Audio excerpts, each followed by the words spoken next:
go. Bing. There you go. So we can't talk about that now that we're live. No. See what I did there? See what I see did? what you did there. Yes, folks. Yes, folks. Welcome to Workbench Live with me, Festa and Foxx from eModels for your one-stop shop. All your model making needs and all your godhand needs as well, folks. Yes, welcome. First things first, I'm going to go through the chattykins and welcome everyone in before we start our inane rambling, which basically means Fox talking for an hour and a half and me doing a shed load of work because I can. So, yes, there was me in saying howdy, folks. Bill is in, LWM, saying boom, there he is. Hello, Bill, how you doing? Some bloke called Guru's in, saying good evening, Squigs. Excuse me. Jacqueline's in, saying hi, gents. Shellard is in, says hi, everyone. Hello, Mark, how you doing, mate? Max begins in, says hi, everyone. Hello, Max. Love to you, Carol and Larry. Hope they're all right, mate. Bark says, wasn't me. It was like it when I got here. Yeah, I usually say a big boy did it and run away, Bark. It works for me, mate. Does it really ever work? I think it does in my little world. H just looks at me and goes, yeah, the jacket with the buckles on the end of the sleeves is coming out, mate. Bill saying hello to Jackie, as is everyone else. EC Idaho is in, says hello. Oh, hello, EC. Lovely to see you. Seen you for a while. Shellard is saying, Fox. Yes. I'm saying hello to EC. Shellard says, I have half sawn through the leg on the teacher's desk. Ha ha. He can crash. Absolutely. David from Sprimmer Glues in, says, hi, Colin Fox and chat. He is lurking. Hello, David. You lurk away, mate.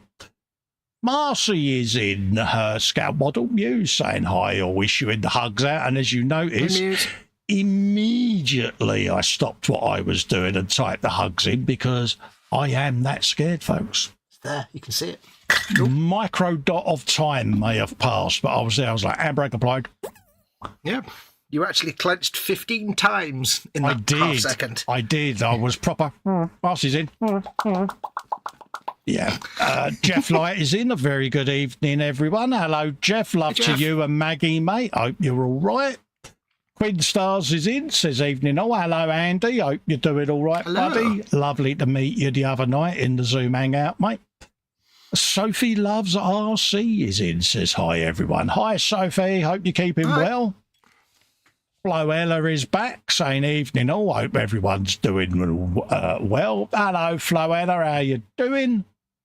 Bill says, didn't see Max sneak in. Natasha is also in from Crafting Budgie Mama, saying hi, everyone. Hello, Natasha. I hope you're doing all right, my darling. So most important question of the day is, how's my mum? Also, whilst I'll get the chance, beverage, bench, belly, biscuits and all of that. What's in the belly? What's on the bench? What is your beverage of choice? What are your biscuits of choice? And getting back, how's my mum? Your mum is fine. She's downstairs reading her iPad, watching Midsummer Murders at the moment. Oh, bless her. Yeah, she'll be getting up early this week, so she's been watching it. I suppose I'd better ask how you are as well, because you won't stop sobbing, mate. You don't care. I'm not dead. How are you, me old chilblain? I'm all right. I'm not too bad, mate. How's my mum and how are you? My mum, yeah, she's all right. Bit quiet, bless her, which either means she's unhappy or up to something, one of the two. Not quite sure which, but yeah, I think the weather's got to her a little bit because it's a bit mugginess at the moment, and yeah, she don't cope too well.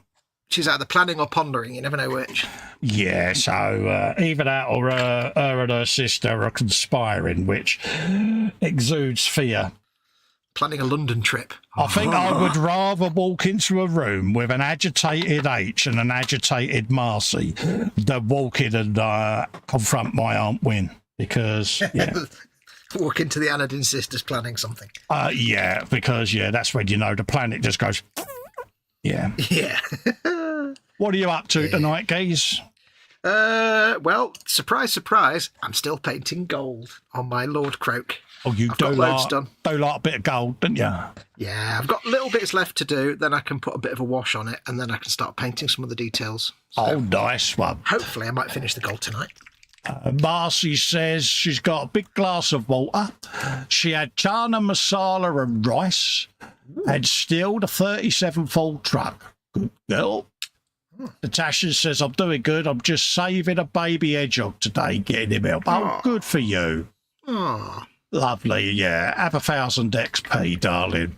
Sophie says, nothing on the bench today. She's scoffing homemade dark chocolate muffins and drinking tea. Road trip, Charlie, to Sophie's, mate.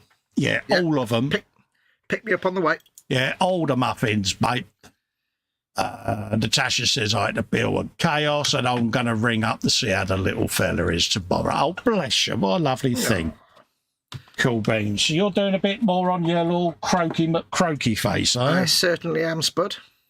Happy days. I'm going to be doing a little bit more cobbling tonight, so that's what I'm up to. I'm doing a little bit more on my little street scene, folks, is what I'm up to go with the MiniArt marketplace. So that's what I'm up to. Bill's belly will be meaty pizza in 3.5 minutes. Ooh. We need to know all the meats, all of them. Yeah. Bench diamond art for the not wife, i.e. my neighbour. Bevy Coke and coffee in separate cups. Balloon red bubblegum, ubba.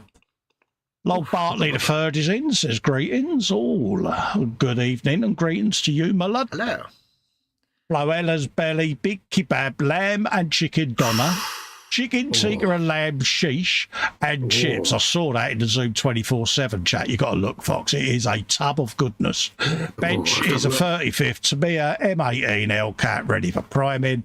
Bevy Pepsi, biscuits none. I've got chicane instead. Happy days. Oh, was that the picture of a plastic tub with about 3.5 tons of just meat in it? Pretty much, mate, yeah. I saw that.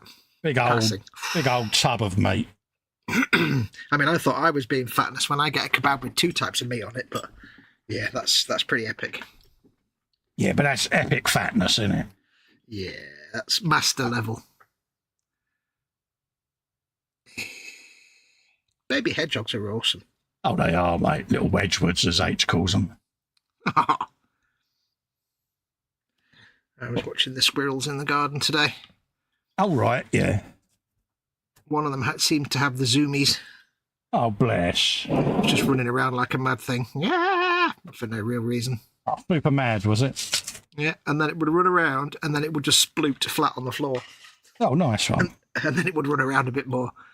I'm like, somebody's had a fermented fruit of some sort. Oh. Dee. I like creatures. Yeah, it's nice to see Mother Nature doing her thing, isn't it? Yeah. To be honest with you, mate. I was quite surprised. I did the hoovering the other day, and I only had to deal with 1 spider in the whole house. I was like, really? Yeah. Did you go all twinkle toes McTwinkle toes with it, or was you manly? No, I don't. I'm not that fussed by cellar spider. I just kind of, like a house spider, I'll go, and then I'll throw it out. Yeah. A cellar spider, they don't really move that far or that fast, and they're kind of gangly, so I don't mind them that much. Yeah. So I thought, I'll put you outside. Because You get them in the glass, and they just kind of sit there, so.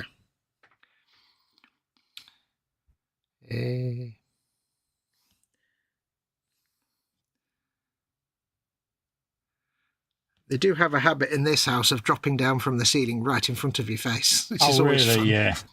Yeah. I came back into the room once to find one hanging about 3 inches above my dinner. I'm like, not happening. Have you got the big tall ceilings like I've got? Yeah. 1930s semi-detached ceilings. Yeah. Yeah, they certainly get a bit of speed up, don't they? Yeah.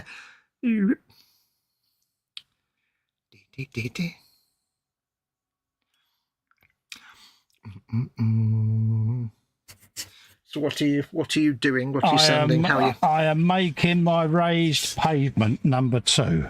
Ooh. I've already done number 1, so I'm doing the second one. I'm just rounding off the curbs. I've put the drain section in the curbstone, so I'm just shaping up the next one and dry fitting it. Do you remember I said last week I had drawn the big thick blue lines so that I could see to make the raised path? Yep. You then get a bit of parchment paper like that, so you and then you transfer that to a suitably thinned pavement. So we'll then bring it up there and it'll end up like that one. That looks mint. With the pavement, and then you've got the little cutout for the drain, and then the gully now has been V'd down as well, ready. Yeah. So it's getting there, slowly progress, but it's fun. It's so insanely detailed that it looks like one of those jobs that's exceptionally complicated and takes hundreds of hours. No, don't. Bowl of foil. Perfect. Pavement texture. Done. You know what I mean? It's instant, isn't it? Oh. Excellent. So, yeah. That's all you got to do, mate. You love doing that so much. Yeah, it just makes it worthwhile, doesn't it? Huh? You know, simple processes. It adds so much, though, because, obviously there's always the option of, you can get photographed and printed diorama bases, but if you've got the option of actually making a three-dimensional scene... Well, the thing is, you can do it to what you want. That's the thing that I find with it, because... if I went out, I want one exactly this size by this size, with this depth, with that on it. You're going to pay an absolute fortune for it. Yeah, and you probably wouldn't find something exactly that you wanted. Whereas you can sit doing it this way, and you get what you want. And as well, if you're trying to recreate an actual real life scene, like a photograph or something, you can't do that with pre-printed stuff. No. There you go. So, yeah, that's why I kind of like doing it this way. All right, it's a faff. A lot of people go, oh, why are you bothering? Why? Because I can. Because you enjoy it. And it's fun. And, cheap as chips, isn't it? It reminds me of my friend Nikki. I've talked about it before. She was an artist. Yes. And her method of art was to use tiny paper dots from hole punches. Oh, right, yeah. So she'd do a portrait of someone that was 10 foot by 8 foot. Almost a bit Andy Warhol then, is it? Yeah. Bit pointillist, bit Andy Warhol. Yeah. But she'd do portraits of people 10 by 8 foot or something, and they would have, literally millions of paper dots that she stick them all one by one. But she loved it. She was mesmerised by doing it, and it's takes you months. But she's like, yeah, but it's kind of fun. Yeah, it's kind of fun. Modern day equivalent of that would be diamond art then, wouldn't it? Yeah. She was utterly insane. Let's be honest. You got to be. She was crazy as a bag of hammers, but she that's what her art was, and that's what she did. All artists have a degree of that in them. Mm-hmm. So it just reminds me of that. Whenever somebody does something that involves not difficult work, but lots and lots of long, repetitive slow stuff, and methodical. Yes, methodical. Mesmerising type stuff where you can zen out while you're doing it. You could very easily get lost in all the cobble lines, but you just sit there, and I do it in little sections, a block. Yeah. Then I'd find something else to do, then come back, do another block, so. Yeah. It's like me doing chipping, just get a podcast on. Yeah. Or a teleprogram on the background. Yeah, works for me. Yeah. Just cut that drain out whilst I'm thinking of it. You can have a good proper think while you work. Yeah. I said think, just in case anybody misunderstands. Bill's saying, how'd you get a semi-detached ceiling? You've never met my dad's DIY skills, have you?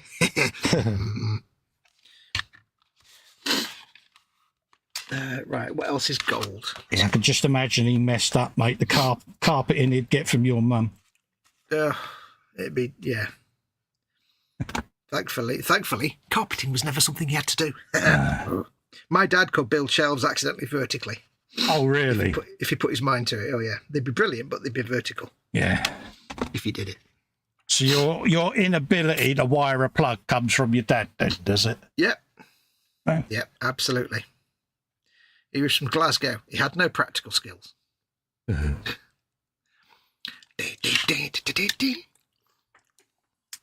I'm really enjoying painting this gold. It's quite relaxing. I know it's taken me forever, but you know what? I wasn't about to say that, but you did say you'd probably have it finished around about Christmas. Yeah. Well, it's just because it's little details, but it's fun. Again, it's like you with your cobbling. It's just quietly crack on with it. Exactly. It's all you got to do. Let's just lose that off of there a minute, Carl. Like me doing chipping. Try not to twitch like a twitchy man. There you go. Right. Is that bit done? Unfortunately, you don't get a decent shot of the back, so I can't tell what needs to be gold. That needs to be gold. But it needs to be highlighted as well.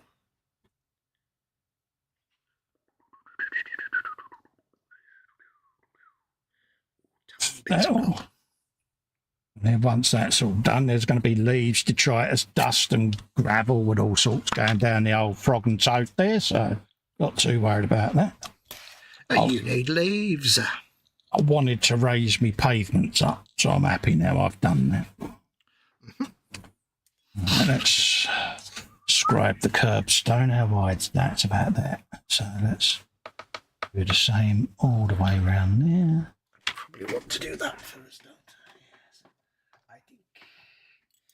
Oh, hello. Throwing paint everywhere. No. Come on. Don't be like Fox. Don't throw your paint everywhere. All the way down there like that. Happy days. Blue. Maybe. Let's get me measurements off of there. It was around about there, so let's put one in there. I don't know why, but these blue colours, to me, just signify the 1980s. I don't know why. They just do in my brain. It's 1980s. Oh, right, yeah. I don't know why. It's just... There's obviously some memory in there that I can't remember what it is. Scout Model Muse says, delivery is 2 stops away, she says. AK weathering pens inbound. Ooh. What, you mean like them? Yeah. Oh, yeah. Absolute gorgeous they are. So, yeah. Yeah, I was testing them earlier on, and oh, God, they're really good. Just change my water, one sec. Yeah, no worries. So, yeah. Oh, you'll be as happy as a hog in slop, Marcy, when they arrive. Oh, you really will. Oh, yeah. Simple but effective idea. Get rid of that piece out of there. Another curbstone. Just want to cut the lines in initially at this stage, and then I can come back and dress them as I choose. Like that. Right. There you go. Yeah, they are very, very, very good. Beautiful colours. Right, it's time for some hot God hand action. There you go. God hand paintbrushes. Now available at eModels.co.uk, your one-stop shop for all your model making needs. Do you see what I did there? I did see what you did there. Do you think that was subtle? Yeah. Do you think they noticed? Probably.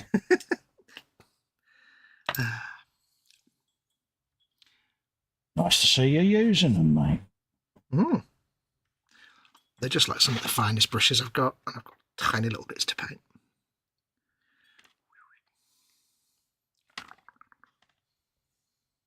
And yeah, you may think these gaps are large going in here, but don't forget, I've got mortar to go in, and yeah, so they've got to be pointed yet. Bit of sand, detritus, that sort of thing is to go in between all of these. So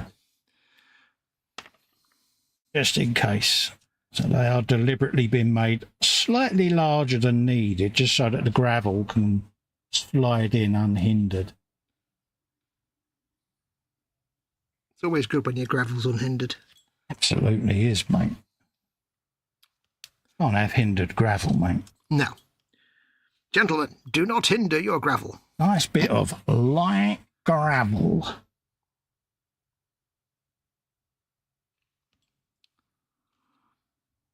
What we need to know is are Marcy's toes twitching with excitement? That's what we need to know. Yeah. Oh, yeah. Yeah, she's halfway down the path waiting for the driver, and she's there with a big torch. Get a move on. I live here. Forget everyone else. I want mine. Mine now. Right, so we don't need them parchment papers, so they can go in there. I can't deny that I'm like that when I've got stuff to be delivered. Yeah, we all get a little bit waiting for the Amazon drive. Do you follow the van round on your Amazon app? No, I always forget to use the Amazon app. I just sit there with my nose pressed against the window until he comes. Yeah, no, I sit there and I'm like, yeah, the van is there. It's like, yay. I was waiting for some stuff today. There was a ring of the doorbell, 2 deliveries. And there was a ring of the doorbell, or a little gentle knock, I should say. Yeah. And I went down, and I opened the door, and he's at the end of the path. Yeah. And he's got the parcel. I'm like, oh, okay. And he said, I'll bring it in. I'm just being chased by a wasp. Oh, goodness. And he kind of ran up, dropped it in the porch, and ran off again because there was a wasp apparently hanging around the porch.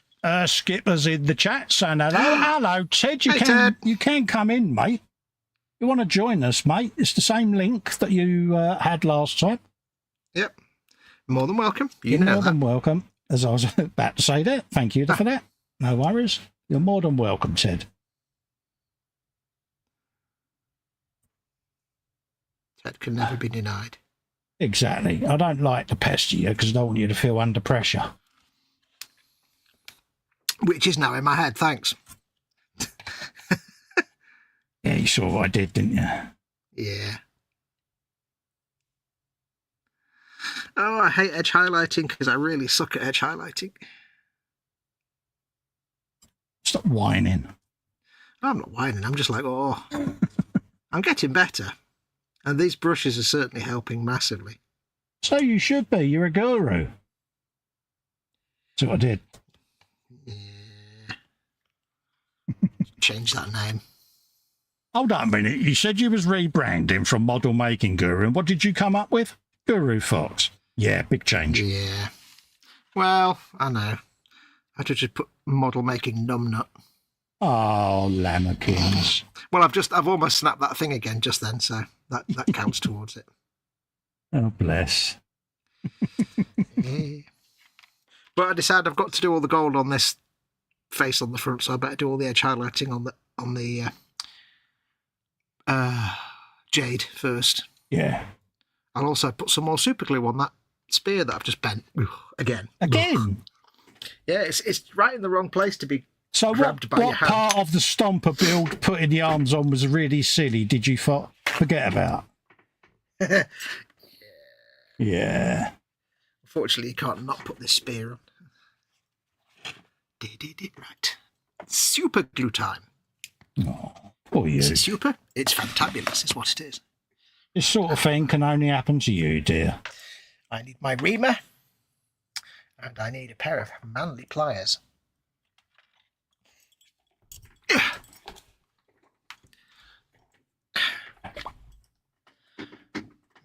that on there.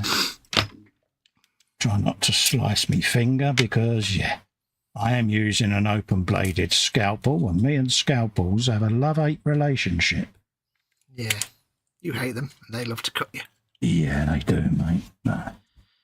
We're getting there. All right.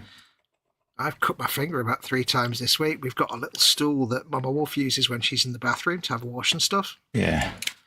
And it took me a while to figure out what was doing it, but I'd be like doing something in the house and suddenly blood pouring out my finger. Oh, right, yeah. And it turns out on the underside of this little stool, there's a little washer under one of the nuts, and it's really thin, very, very sharp. And when you cut yourself on it, you can't feel it. Oh, right. Oh, yeah. But it's right under where you put your hand when you grab the stool to move it. Finally figured out that was, oh, right. I didn't know where I was cutting my hand. Turns out it was that. Don't buy cheap stools. No. It will only come back and haunt you. Skipper Ted says, I'm not quite set up, but I'll be in chat, but I can hear you loud and clear, even with the adverts. Okay, mate. Yeah. He's liking them headphones, isn't he? Yeah. Hey, mate does. Mm. Hey, mate's like, yeah, that new Sunseeker yacht that I have got my eye on. Sunseeker. That sounds like a real sort of midlife crisis type yacht. It is, yeah. Yeah. It's the one that them, like you say, yeah, middle-aged men with ponytails have a Sunseeker. Yeah. And they walk around all day long wearing deck shoes. I can just see the font of it, the kind of handwritten font style of the name. Name. Oh yeah, that's exactly very Howard's way, mate. You know. Yeah. It's the kind of name that you see on the side of a caravan in the Sunseeker. But it's like. Yeah, it's like yeah. Put it this way: Nigel Mansell was an ambassador.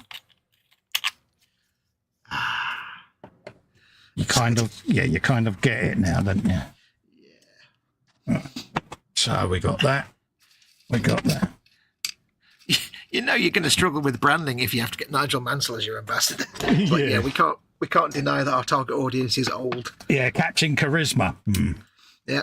Right, we want to go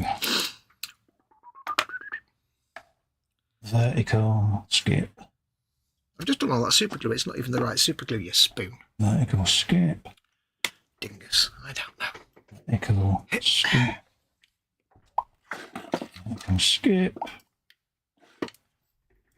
Vertical skip. Skip again. Excel. We want to come. Floella says Fox will be doing the unveiling alongside Ted with the Titanic. Steady now. I'm slow, but I'm not that slow. Skip. Or maybe I am, I don't know.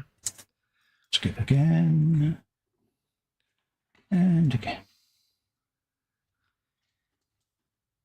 Again. Oops. Like so. Okay. Okay, so we want to go. Come on, thin super glue. Out you come. Skip back. Can skip. Well, you know, come out. Skip. Skip. Skip back. Skip. Lovely. I think my extra thin super glue is now just a block of super glue. Oh, lovely. Happy times. Skip again. Again. Let's try.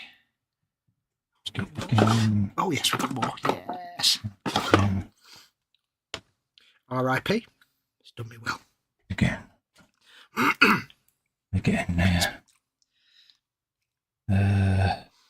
Vertical.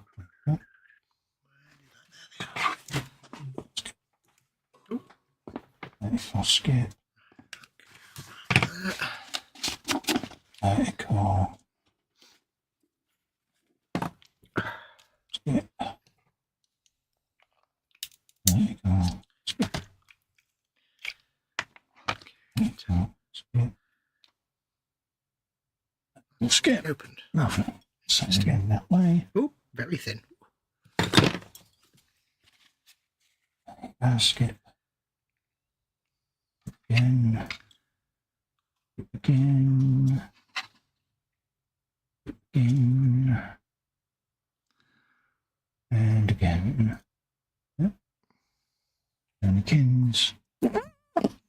Actually, no, keep it that way, Carl. Are you trying to do randomising there? Is that what you're doing? I'm keeping it in my mind, the pattern. I'm focusing. Oh, yeah. Otherwise, it'll fudge up. Yeah. Don't mind. Yeah. Vertical. Skip. There we go. That's that. Vertical. Just CA. Skip again. And skip. Lovely. This is a one-shot deal, so I want to make sure my train of thought doesn't get lost because... I shall remain quiet for you. No, that's all right. Carry on, but if I'm not answering, it's because I'm trying to concentrate, mate, that's all. Right. So we've got... There we go. Cool. I actually snapped that spear a few times, as you can see there, so I've had to bind it with lots of easy line and super glue it several times. It's the most weird, but easy line spear in the world. Yeah, it just looks like he's got rope tied around his spear for no specific reason. But hey, it kind of captures with the rustic look of it. And if you're wondering why I need the pliers, it was to get the glue off me reamer. And it should be the last line. Yeah. Let's do that. Right, where were we? We were painting as well. No, dear, where were you? Floella says, sorry, Ted. Oh, poor Ted. Mew says, it's DHL, but they have the map too. I get texts. Good for you, Barcy, yeah. Steve's in. He says, how can anyone call Fox slow when he's only had my speeder that he asked me to paint up, he asked to paint up for me for over 4 years and hasn't got around to it yet? Yeah, there is that. Yeah. There you go. I'm channeling Festa and I'm trying to just let it speak to me. Oh, is that what you're coming up with, is it? From inside the plastic tub. Yeah. The bag it's safely stored in. Yeah. Shame on you. Right. Yes, I must get round to doing that. Let's now come along and start giving them a watch. It's a technical term. Back.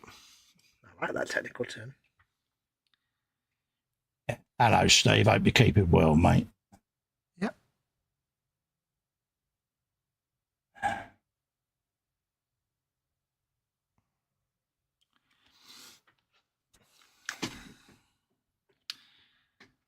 Yeah, it's always good to see Stephen.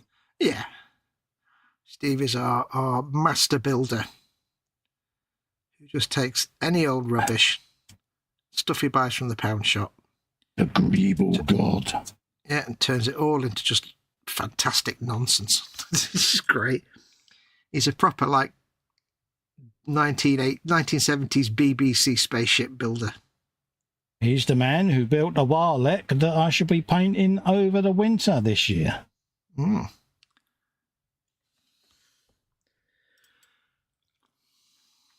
Yeah.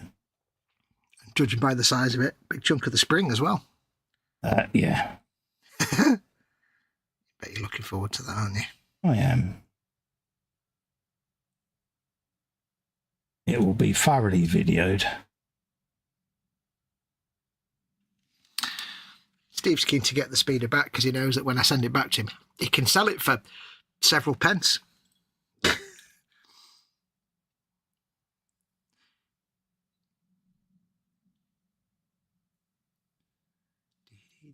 Yeah, I'm not the best at edge highlighting, but these little God hand brushes, they have really helped me massively. Because I don't know how they do it, but... Good brushes. And look out, folks, because the goddamn brushes videos are imminent. I've just got a little bit more filming to do on the Harley Quinn troop set, and then you'll see what they can do. There's just something about them, the fine ones, that they just kind of put the paint where you want it to go. So if you're trying to do this little delicate edge highlighting, any kind of fine work like this. See, I'm just putting an outline on this little chap. You can't really see it, but this little face here. And it's like, it just puts the paint where it needs to go with very few splods. Still get a few splods, that's just ineptness. My general ineptness. Nothing can fix that.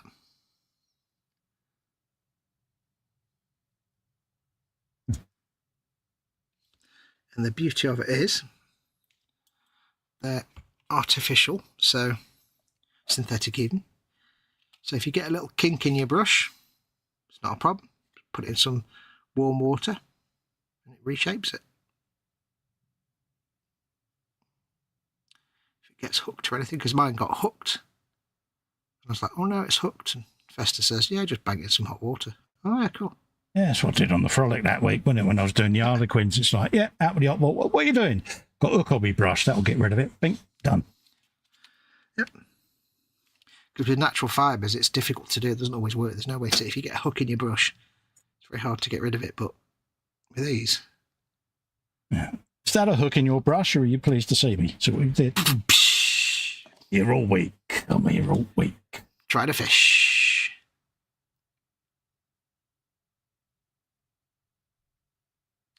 I've never painted jade before. You have now. I have now.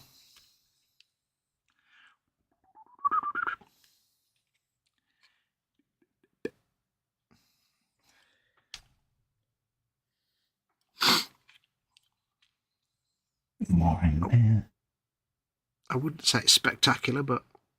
Yeah, but it does the job, doesn't it? That's all you're trying to do. It's just creating or tricking the eye. That's all any of this is, really, is tricking the eye, isn't it? That's all you're trying to do.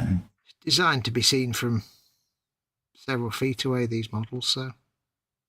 That's it. Does it pass the 2-foot test? That's the key, isn't it? Yeah.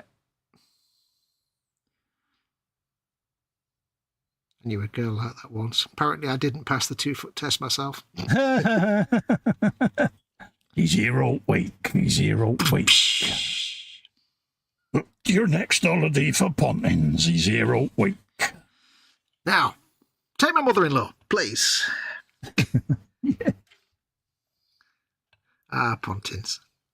Oh, yes. The home of many a washed-up 70s comedian. Yep. Pontins was where I saw Big Daddy and Giant Haystacks wrestling. Really? I didn't see your mum beating Giant Haystacks up there. So. No, that was, what's his name? Word of Sport, mate. I have YouTubed everywhere. I will find it. It's the kind of thing that you think somebody would have saved somewhere. It's like, little old lady beats up. Well, she wasn't old then. She was that's true. In her 40s then, maybe younger. That's true. Yeah.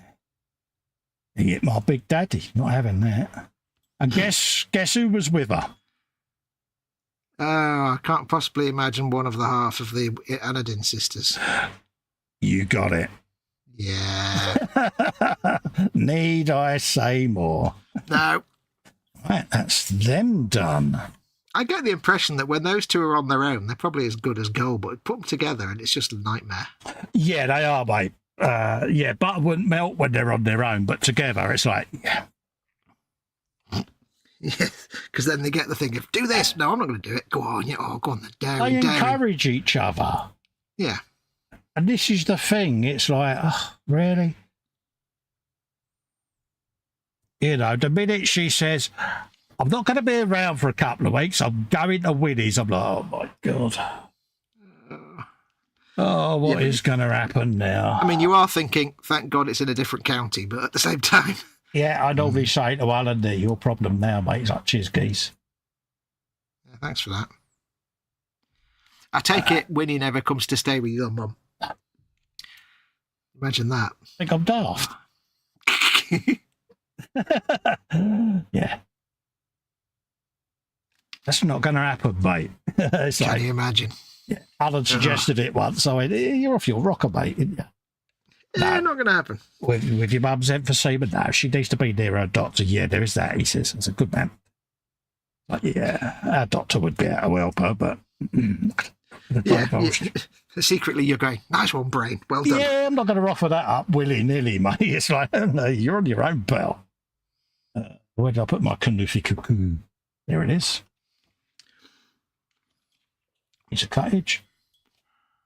Looks like that. There you go. But yeah. And then she says, oh, we're not that bad. And then we start reeling off everything, and it's like, yeah. Still want to stand by that statement? Anyway, moving on. Right, a little bit more gully there. Let's fit that drain. Let's have a look again. It's like, Mum, you know the word, you know what permanent record means, don't you? Yeah. Check that one. Yeah, that's all right. Got some spare cobbles because I splotted a bit. Yeah, that'll fit in there. Just make sure. It's a bit rough, but when you see it in the eModels cabinet from 3 or 4 feet away, it'll look fantastic. Trust me. You're not going to notice. Yeah, that's fine in there. Got some of them to print in resin. Pop you back where you belong for the moment. Happy days. Did have a drain in there. Where did I lose that? Oh, it's down on the floor. I'll get that after the show. Right. They're going to sit round about. Dee-dee-dee-dee.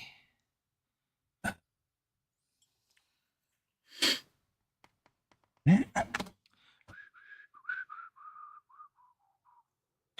Swig of tea and stuff, swig of tea. One of the things I struggle with doing edge highlighting is that you have to allow yourself to go a bit over contrasty with the highlights and lowlights. You have to kind of cartoonify it a little bit. Yeah. And my instinct, of course, is not to do that, but to do it realistically, and I have to overcome that. Say, no, it's all right to make it look a bit over contrasted, you know. You want a nice contrast between your highs and your lows. And it's quite a difficult thing to... Well, you have to exaggerate get it. Comfortable. Yeah. And sometimes it's quite tricky because my instinct is to realistically do it. It's like, where there's no edge highlighting, it's like, yeah, but that's not what I want to do. That's not fun.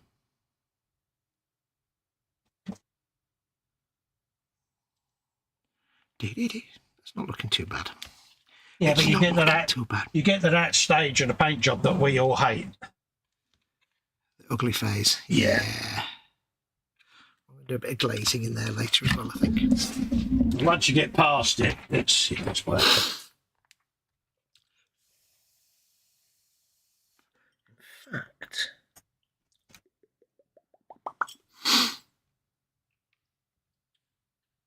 I might do a glaze on it now, actually. Oh dear.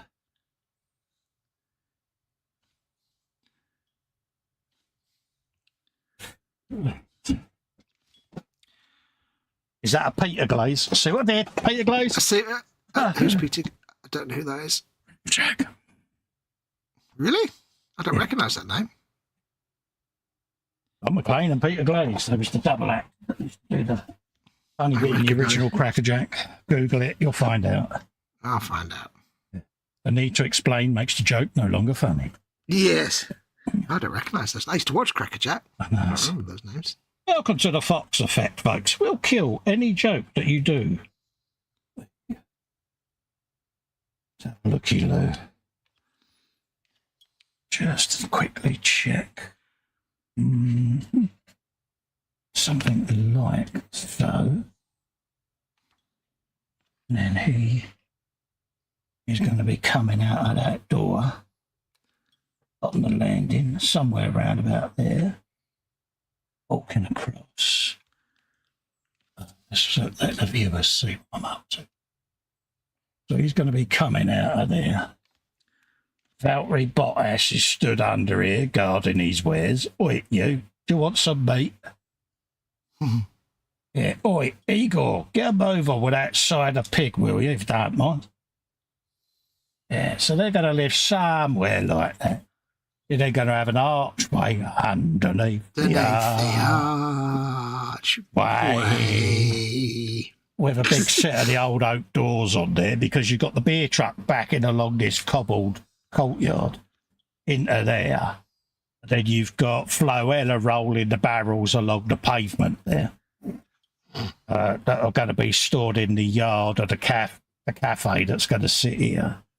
You're going to have another wall there, I think, that's going to have the cafeteria frontage just sat there. Yeah, and I think that'll be enough, because you've got milk wagons going in. You've got Ted with his churns walking about. Yeah, Ted churns. So, yeah, I was going to put some cellar doors in here, but I thought, well, if you're going to have the big yard there with barrels and storage, a.k.a. that's what's behind the doors, why have cellar doors? It's a cafe. It's a cafe. Gonna be go out the back to get a beer barrel, isn't it? Yeah. So that's roughly what's going to go on there. And then obviously this is going to be like a stipple or stickle or whatever you call it. Stucker. Stucco. That's the Stucco, word. is that Yeah. Nice. Yeah. Obviously bricks, keystone going in there. Bit of brick wallage there. This will then be chopped along here somewhere where the end of the building is. And then the arch will have the flagstone topping that will go along there, tying it in at the corner of the cafe, which is going to sit just about there, folks, which you can't see because it's all off shot. Look, there you go. Yeah, the cafeteria is going to be about there, folks. And then that wall's going to end about 3 rows into the pavement, so it's only going to come partly along there. And then this will be angle cut just across the front there. I'm undecided whether to do a curve or whether just do a little angle on one corner. But yeah, so that's roughly what we're going for. I've got all of this to carve yet, this back wall and draw out. So yeah. So yeah, we're getting there. So I'll carry on with my stones. But I wanted to do a quick test fit. What I can actually do is I can pinch one of my old tricks and have that freestanding for a bit, get the old toothpicks out, just shove a couple of them in its rump. That'll do it. Get toothpicks here, bring it down. £3 for a pound, that's pricey. Couple of free toothpicks, that'll do, won't it? Let's just grab a few. Oh.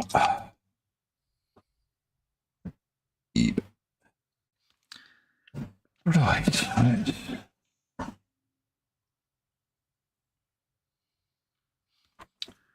Try and get that lined up as easy as possible. Is what we want to do, I think, just to be on the safe side.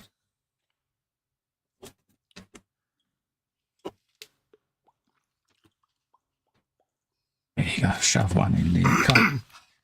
Shove another one in there. And then shove another one in there, that'll do for now.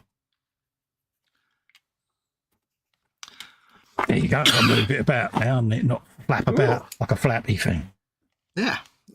In case you need to do it before you join it, folks. Shove a couple of toothpicks in the back. That's all you got to do. It'll stand your wall up and it'll free your hands up. You ever so grateful. So that then lets me line up the staircase just to see how that looks. And yeah, we can have a lookykins now, see. Oh yeah, look at that all day long, Fox. What do you reckon, eh? Wow. Oh yeah. Yeah. Use some of that, my son. It makes it all work. It all comes together now. So that's what we're looking at, folks. I say it's a couple of weeks off yet to get to that stage, but I can sit there and look at it and begin to work out where I want the end of the building to be. I want to chop the wall probably tomorrow or certainly before next Wednesday, is get the other side here toothpicked in, just so that I can see in 3D what I'm looking at, and then I can start working out how I want this cut to go. So what I can do... He's having thoughts. He's having thoughts. I am. A penny is dropping. It is, because I've got everything just sat here, isn't I? So what I could do is shove that there. So that will give you an idea of that. And then obviously got, where's he got? Oh.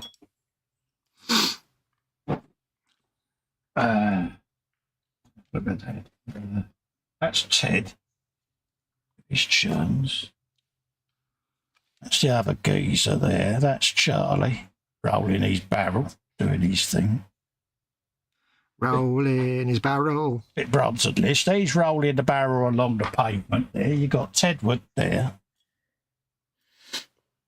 You got Valtteri sack truck shoved under there with some meat. You got some barrels that are going to be stood just by the doors, ready to be loaded into the cab. There it is. Do not seen it. You're going to have your little milk truck as well. Can't forget the milk truck. He's going to have pulled in somewhere round about there. So you're going to have a fair old bit going on around all of this. You get where I'm going? Yeah. Sort of, yeah. It's when you start to put it all together and you start to have something soon, it starts to actually tell its story and come to life. That's the beauty of it. Bit of the old staircase going on there. You got behind the beer truck the big wooden doors where all the beer's going to go behind there. So, yeah, that's kind of what we're looking at. So, that's the important part, where the beer's going to go. Yeah. So hopefully you're beginning to get where I want to go in the direction I want to go even. Yeah. Just tighten that back up. Yeah. So yeah, that's kind of my vision. It's a good vision. Yeah, it just gives me an idea of what I'm looking at with figures and things like that. So just brings it to life. Every now and then I like to get the figures. I just lay them on the dio just to see whether story I'm trying to tell makes sense. Yeah. It does. If it don't, I'll understand. You'll fight through the tears. I'll fight through the tears. Oh, there it is. I knew I'd seen a chicken somewhere. There it is. Have a look at chat. Bobbins is in, says watching on big telly and chatting on tablet. Happy days. Nice to see you, geezer. Scarce Ted says, I thought I was obliged to only do 6 episodes. Oh, the burn. I feel victimised. So you should. Fox isn't slow, he's just special, says Bill. He's not wrong. He ain't wrong there at all, is he, really? Yep. Steve says to you about the Warlek, he says, I look forward to seeing that, Cole. It intimidated the crap out of me. Oh, bless you. Yeah, it's one of those. It's literally just at the other end of the room staring down at me. And I'm like, yeah, this is the season that she's coming down. And yeah, it's my winter. She's ready. Yeah, it's my winter project, mate. Mm-hmm. When you can't do anything outside, no spraying, and you got to stay indoors where it's warm. I don't make no difference to me spraying because I've got my spray booth, mate. That's true. I'd never sell it, Fox, but it will get pride of place amongst its primed brethren. I want to take a picture of it to use as the banner on my Facebook page, says Steve, about the land speeder. Yeah. Wow. What do you mean, wow? Wow. I'm honoured if he sticks it on his Facebook banner. Oh, right, yeah. I'm very jealous of people who can use that insulation foam for modelling. The sound of it being touched is like nails down a blackboard to me, he says to you. Yeah, it's one of them. It's just something I enjoy using. I used to, when I first started doing this sort of thing, it was all done either with balsa wood or das clay. Yep. Yeah, I kind of just thought, well, I've started using this stuff. I saw my mate Martin using it, and I'm like, actually, I hadn't thought of that. Yeah. Friends. Yeah, dust clay is nice, but it's hard work and it takes forever to cure. Yeah. So I thought, because it's just something different, isn't it? You could get a lot more creative with that as well, because you can sculpt it and squish it and shape it and fettle with it. It's tricky to do it in clay, because once you've built the thing in clay, it's in clay and you can't really fettle with it then easily. Jackie says, looking good, Colin. Get in there, Jackie. Bill says, Festa's got his meat out again. He's always got his meat out on the bench. Sophie loves RC, says, I fancy making chocolate chip cookies tomorrow. Oh, good girl. Road trip. Sophie's. Yeah, we'll all be round. About lunchtime. Yeah, okay. Ted says, that's come together quite quickly, Colin. Did you say if the stairs were 3D printed? No, they was the MiniArt staircase set, Ted. Yep. Yeah. That was, you can have it where you've got, like, it goes up, you've got a landing, it comes up, it goes up, and I just used 2 sections of it. to do a side fire exit type staircase going up to the meat locker upstairs in their frozen area of their warehouse. Because when you go through the doors that'll never open, when you go through, this is actually the veg places downstairs. It's their basically fruit and veg and meat warehouse. Nice place it is, not big. I've been there. It's lovely, it is. And but old Igor even there, he likes to sneak up the back fire escape to get his meat out and bring it down. So yeah, that's kind of the story of it. But so I can take toothpicks out now and put that wall down because I've shown people what it's going to be. So, but yeah, it's really something I enjoy doing, and I've done a few of these. I did one as a commission a good few years ago for someone, and I always wanted to go back to doing them, and it's the direction I kind of want to go in, if I'm honest. Little vignettes and things, not just street scenes, all kinds of different ones, but it's something that floats me boat. And dare I say it, with the tremors and things like that getting as they are, for me, you could conceal your errors a lot quicker in something like this because you can just weather it out. Yeah. More organic shapes and paint jobs rather than... Yeah. But, recreating nature rather than... Yeah. I know what you mean. So, yeah, I just enjoy doing them. And the wife, when I did one for a member of our family, she's like, I really like that. She should do more of them. And several times she said, because I did one recently for myself with a bit of armour and that. And then I did the bus and taxi scene. Several for the... AT-AT build that I did, and Ringo was hatched, and I really did enjoy that little build. Video coming soon. See what I did there?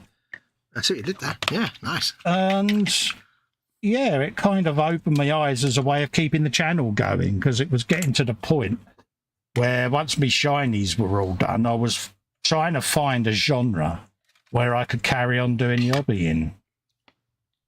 And I'm kind of happy that I took a bit of time to think about it and come up with an idea. So, thinking is good sometimes. Yeah. So there will be more of these, and what I'll probably end up doing is, I'll do little random scenes, and then as the channel starts to grow, I'll do them as giveaways at key moments.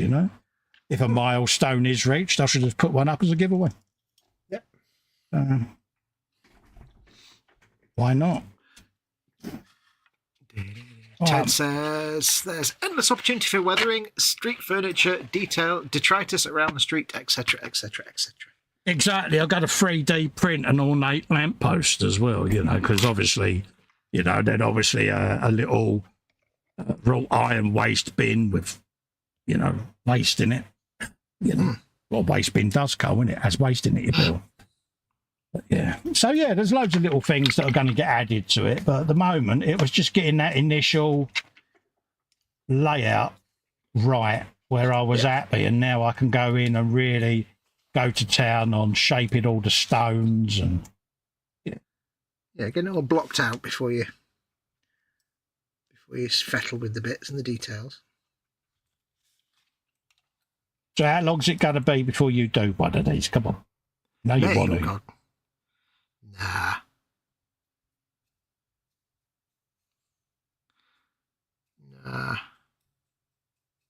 I bet it takes me a lifetime to get one single model done, never mind a diorama.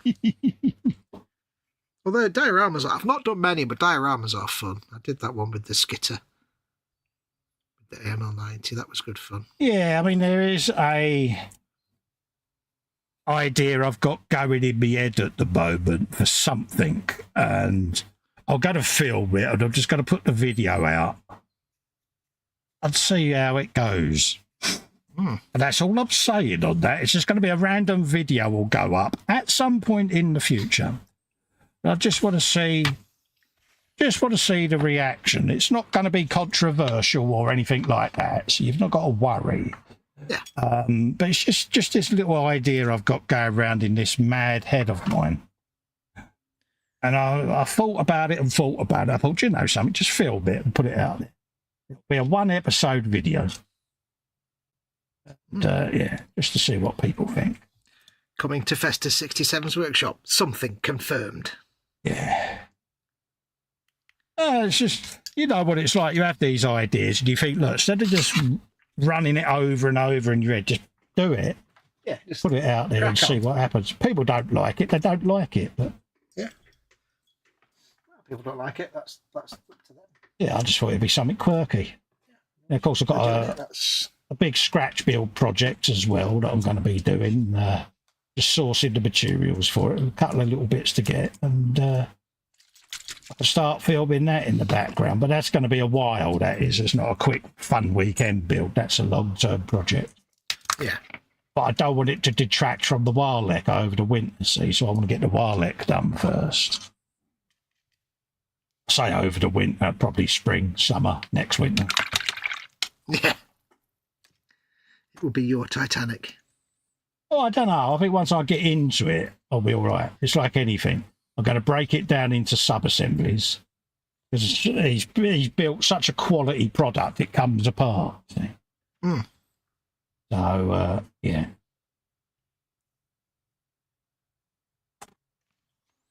That is handy when you can disassemble it in bits. Oh, yeah.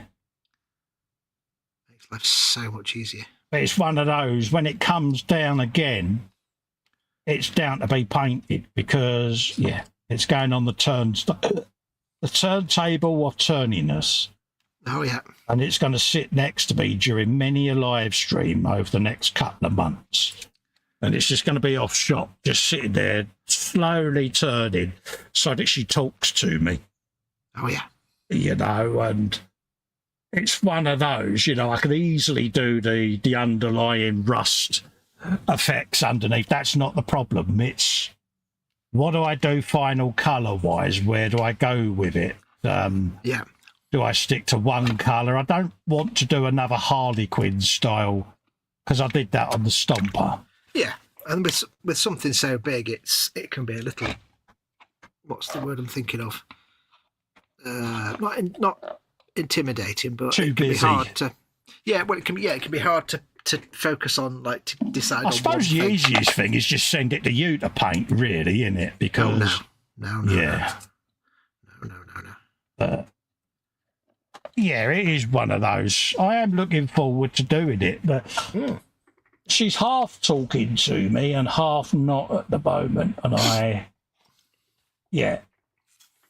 it's one of those because you want to do it justice. Yeah. Because it is such a wonderful thing. Yeah, it's such a massive and incredibly built thing. You want to do a really good job. The advantage you've got, though, is when it comes to the colours, you've got the knack for colours. I haven't got that. That's why I often ask you for colour advice, because I'm like, paint it red, I don't know. Yeah, but you've got this knack for, like, colours and patterns that I lack, which is why I struggle to think of a colour scheme for a simple gunpla or something. Yeah. We've been down that road before a couple of times, haven't we? It's like, try this, and you're like, dude, I'm so glad we had this hangout. Yeah, because Festa just has this knack for, like, you know, he can look at something and it can kind of, like, you know, model whisper it, it could paint whisper it in his brain, and he can just talk to you. Yeah, in the same way that Steve, when he builds these things, he can take a load of disparate parts from, like, you know, model kits and juice bottles and make a spaceship. Festa can do the same with colours and patterns. I can't do that. Yeah. Steve will see a Nerf gun in a pound shop and know exactly what part of the spaceship that's going to go on. Oh, yeah. I love that. I love that about Steve. I must admit, it is a wonderful thing.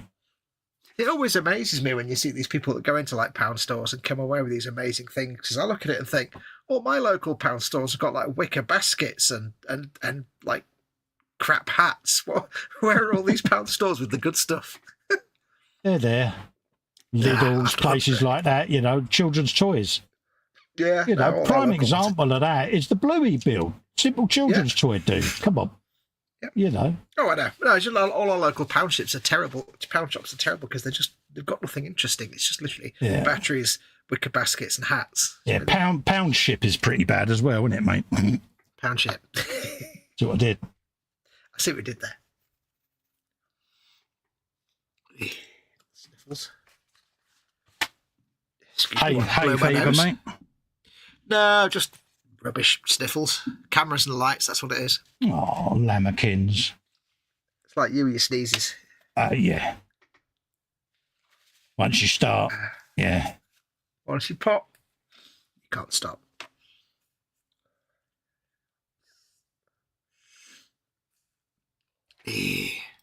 Mama Wolf had some specialists come to visit her on Tuesday. Yeah. Some consultants from the local hospital because she's under some treatment and they keep an eye on her, but she couldn't go to an appointment a few weeks ago. Yeah. So they sent a couple of the consultants to her. We were like, really? You do that? And they went, no, this is the first time we tried it. But we were having a laugh and a joke with them. And as they were leaving, I said, oh, by the way, I said, Mama Wolf, when I told her that you were coming to check her out, she said, they probably just want to make sure you've not chopped me up and put me in a freezer and you're claiming my benefits. So I told them that, and I said, can you just let them know that she's not, you know. They were laughing their heads off. Yeah. 6 a.m. in the morning tomorrow, mate, you're going to be swatted, you know that. Yeah.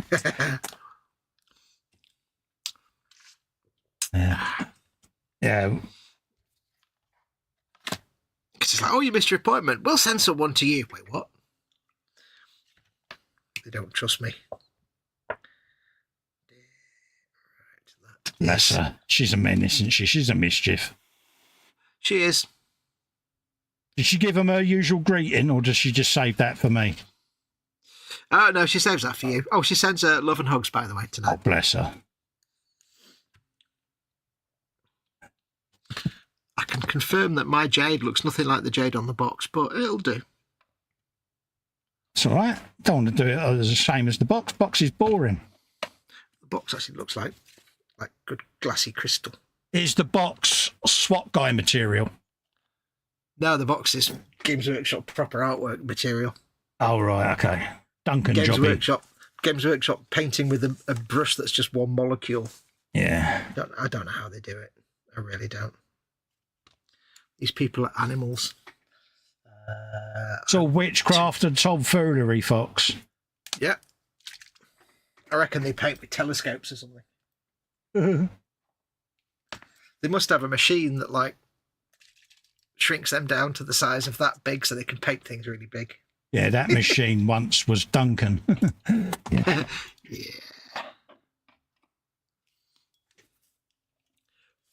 Yeah, Duncan or Peachy. That shade dry, and then I can put a bit more. Two very talented people. Oh, God, yeah.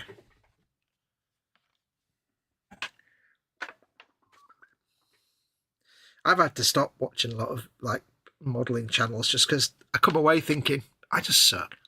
I'm depressed now. Sometimes you just watch talent at work and you're like, I'm just so crap compared to that. I just stick to what I'm doing. People either like it or they don't. They come back and watch, you know, so must be doing something right. The one I am blown away by is the reception the trio of Rossi bikes has had. Oh, yeah. It really has blown me away how some wonderful comments on Meta Business Suite and emails I've been getting about them. It's very, very, very humbling. So a big thank you to each and every one of you that's taken the time to do that, because you really have given me such a lift. You wouldn't begin to believe how much of a lift you've given me. You did beautiful work on them, and having all three together, it's stunning. So well-deserved. Well-deserved, my friend. The video builds are currently being edited. When you think each one had about 18 episodes filmed, but I'm cobbling down into manageable content because I tend to put a camera on like I'm doing now and it'll record all through the live stream, and then that footage then gets put into a folder, and I come back to it when it comes to editing. So you have many hours of footage to quickly speed through. A lot of it you don't use, but out of it, you know, you can probably cobble together 3-4 these semi-decent video series. Keep an eye out; it'll come. Mm-hmm. Oh, where's my rock pusher? Yes, they were lovely work.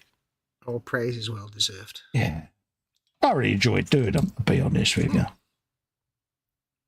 It's that trio of bikes I've had on the shelf for a while, and I waited until Valentino retired before I built them because, yeah, it just felt right doing it that way. Yeah. There you go, a bit of that on there. Right. Let's do that little corner, Cole, because that's, yeah, sticking out like a blind cobbler's thumb now, isn't it, mate? Corner, get your corner here. 3 for £1. Got to tell you, folks, with Xbox headset, that sounds really good. Nice and bassy. Probably the best lager in the world. I can't tell, folks, how good that sounds on an Xbox headset. It's just so bassy. We went and had a hang out the other week, didn't we, when you started using them? And he's like, please say this, please say that, because he was amazed how bassy my voice can be at times. And yeah. Well, because folks won't know, but like for forever, whenever I've done live streams, a lot of us, we've just had little earpieces. Just because you could put a little earpiece. But it turns out that having a little earbud is actually, with a wired, is a lot more hassle than just slapping on a pair of over-ear headphones. Yeah. It's like a pair of cans. They sound much better. I've got a volume control, and they're more comfortable. So it was like, whoa, you've all got... Because I only ever talked to Festa through, like, Hangouts. So I've only ever heard Festa's voice, apart from once, through a little earpiece. So suddenly I'm hearing Festa's voice with, like, all the bass in the world. It's like... Ooh. When we met at eModels, when it was like, dude, can you say this? Tony was fascinated, wasn't he? Yeah. Tony was like, oh, can you say this for me? Can you say that? Yeah. Simon Reynolds, when he said, could you say Bosch? So I said it and he recorded it. He has it as his ringtone when he gets a message. It's like, Bosch. Yeah. But that's the thing I realised is I'd only ever heard all your voices, like you and Ted and Chris and everybody, through a little tiny crappy earpiece. Yeah. I had no idea what you actually sounded like. See, I get to do this. Moist. I'm just going to sit quietly for a minute. Ah, you're Wally. Yeah. Well, that's why Max likes it when he does his gas lens, because I do the voices to go with it. Got to, ain't ya? Oh, yeah. Yeah.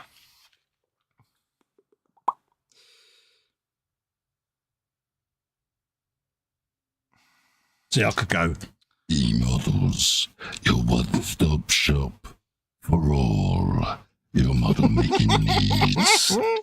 Oh, this sounds so good. If anybody out there's got like listening on a surround system with all the bass turned up, it's probably like making their floor wobble.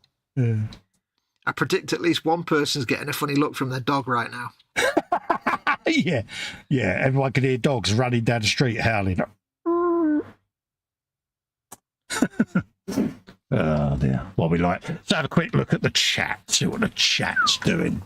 Right, let's scroll up. Yes, I said scroll up. Bobbin says he's watching on the big telly and chatting on the tablet. You might have read some of these. I'll tell you where I got to. I got to Festa saying endless opportunities of weathering. Festa saying that, or Ted saying that? Sorry, Ted saying that. Sorry. Oh, right, okay. Scale Modelling Chaos, a.k.a. Floella. Seeing that no one has given me, seeing that Dio has given me an idea. It's got me thinking of doing one where it's the village centre from the TV series Hello, Hello. Isn't that funny? Because that was the one we was on about before we came in the hangout, mate, wasn't it? Where I did the, I was on about it in the Zoom with Kevin. I did a staff car, a market stall, and some people sat on tables and chairs, and we did it at Renee's Cafe, and that was a commission I did a few years back. So yeah, and I'll say it again, I wish I'd filmed it now, but yeah, do it mate, because it'll be brilliant. You can have little Gruber there going, my little tank. My little tank. Darcy says, I love ordering direct from AK. I always get stickers and Haribo candles. Has it arrived yet? Are you playing with all your pens like I did? Here, Marcy, I got a trick for you. Do what I did. I run my finger along them like a piano going, ring, ring.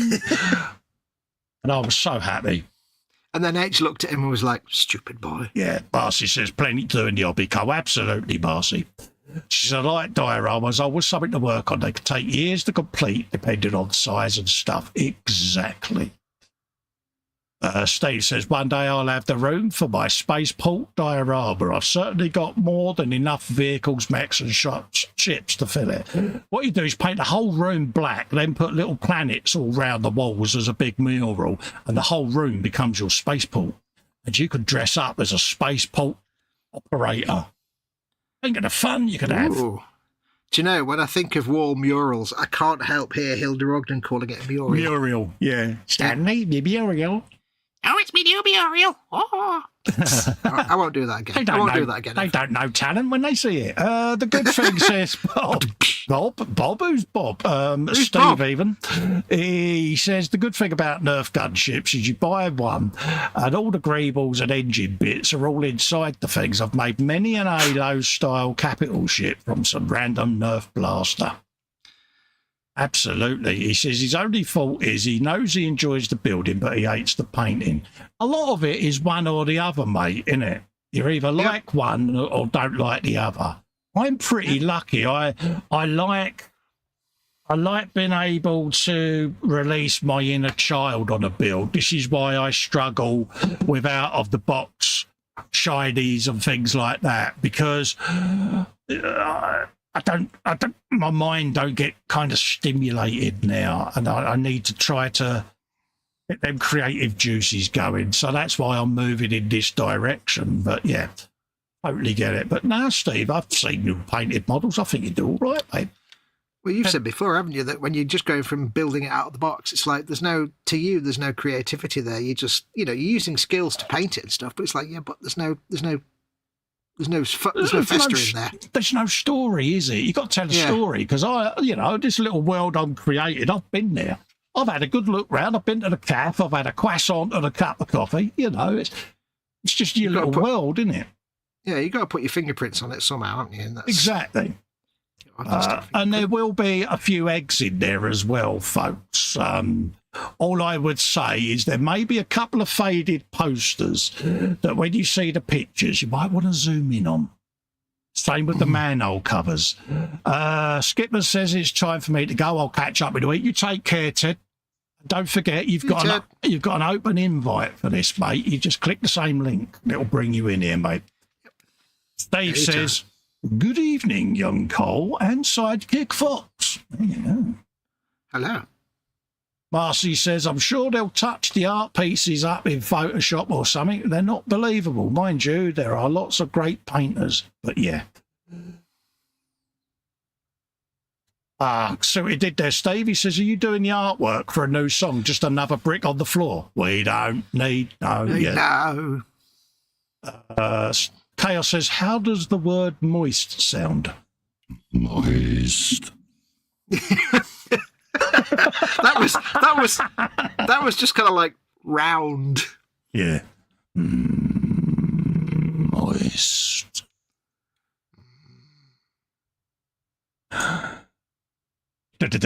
Steve says, definitely a voice for a late night radio show. Welcome to KFC 659 Free FM. KFC.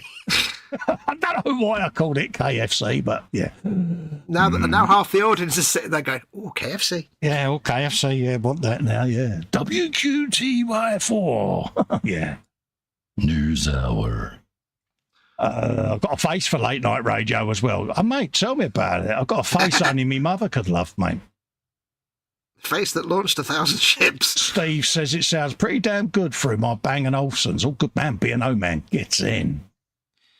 B&O man. Retro says, hi, kids, and then goes, spaceship noises. Absolutely. Ooh. Get through the noise of the Jetsons car. My mate could make that noise. I can't do it, but my mate could do it perfectly. Marcy says, I'm trying the metal colour on these hubcaps I've primed. I like the matte finish. Yeah, I did one set of my railings with them earlier on just to try them out. And yeah, so big thanks to Kevin and Jack for sending me them for my birthday. Massively blunt. All the railings. Marcy says, in your defence, she says, the box does kind of look like a piano. It does, Marcy, doesn't it? I found I was getting all Liberace, mate. Yeah, all of that. Liberace. Yeah. More like Fibonacci in my case. B3 says, I'm really passionate about a thing and I'll get caught up in it. Or it'll be thought up, built and painted before I get the chance to cop out. Best way to be, mate. Because if you overthink it, you'll never build it. Yep, you'll never do it. It's like getting the saw out. I've said time and time again, don't think about the fact that you're cutting a model apart. Just do it, because if you think about it, you're never gonna do it. If you think about it, you just get sadness and the yips, and then it never happens. So at the end of the day, it's only styrene. If it goes wrong, it's got to glue it back together. If it goes wrong, yeah, it can't wrong.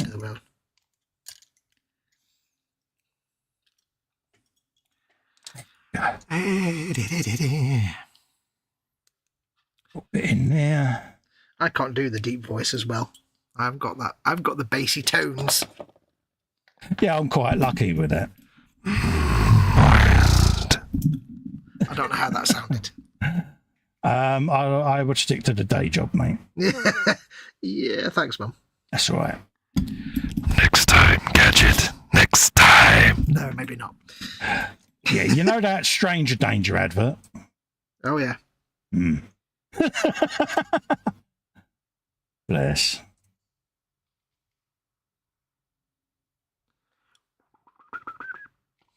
I like the guy that does the horror films. You know the one?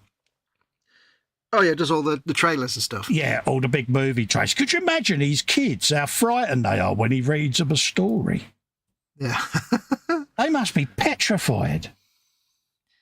Either that or they love it. Yeah. Be great at a wedding, wouldn't he?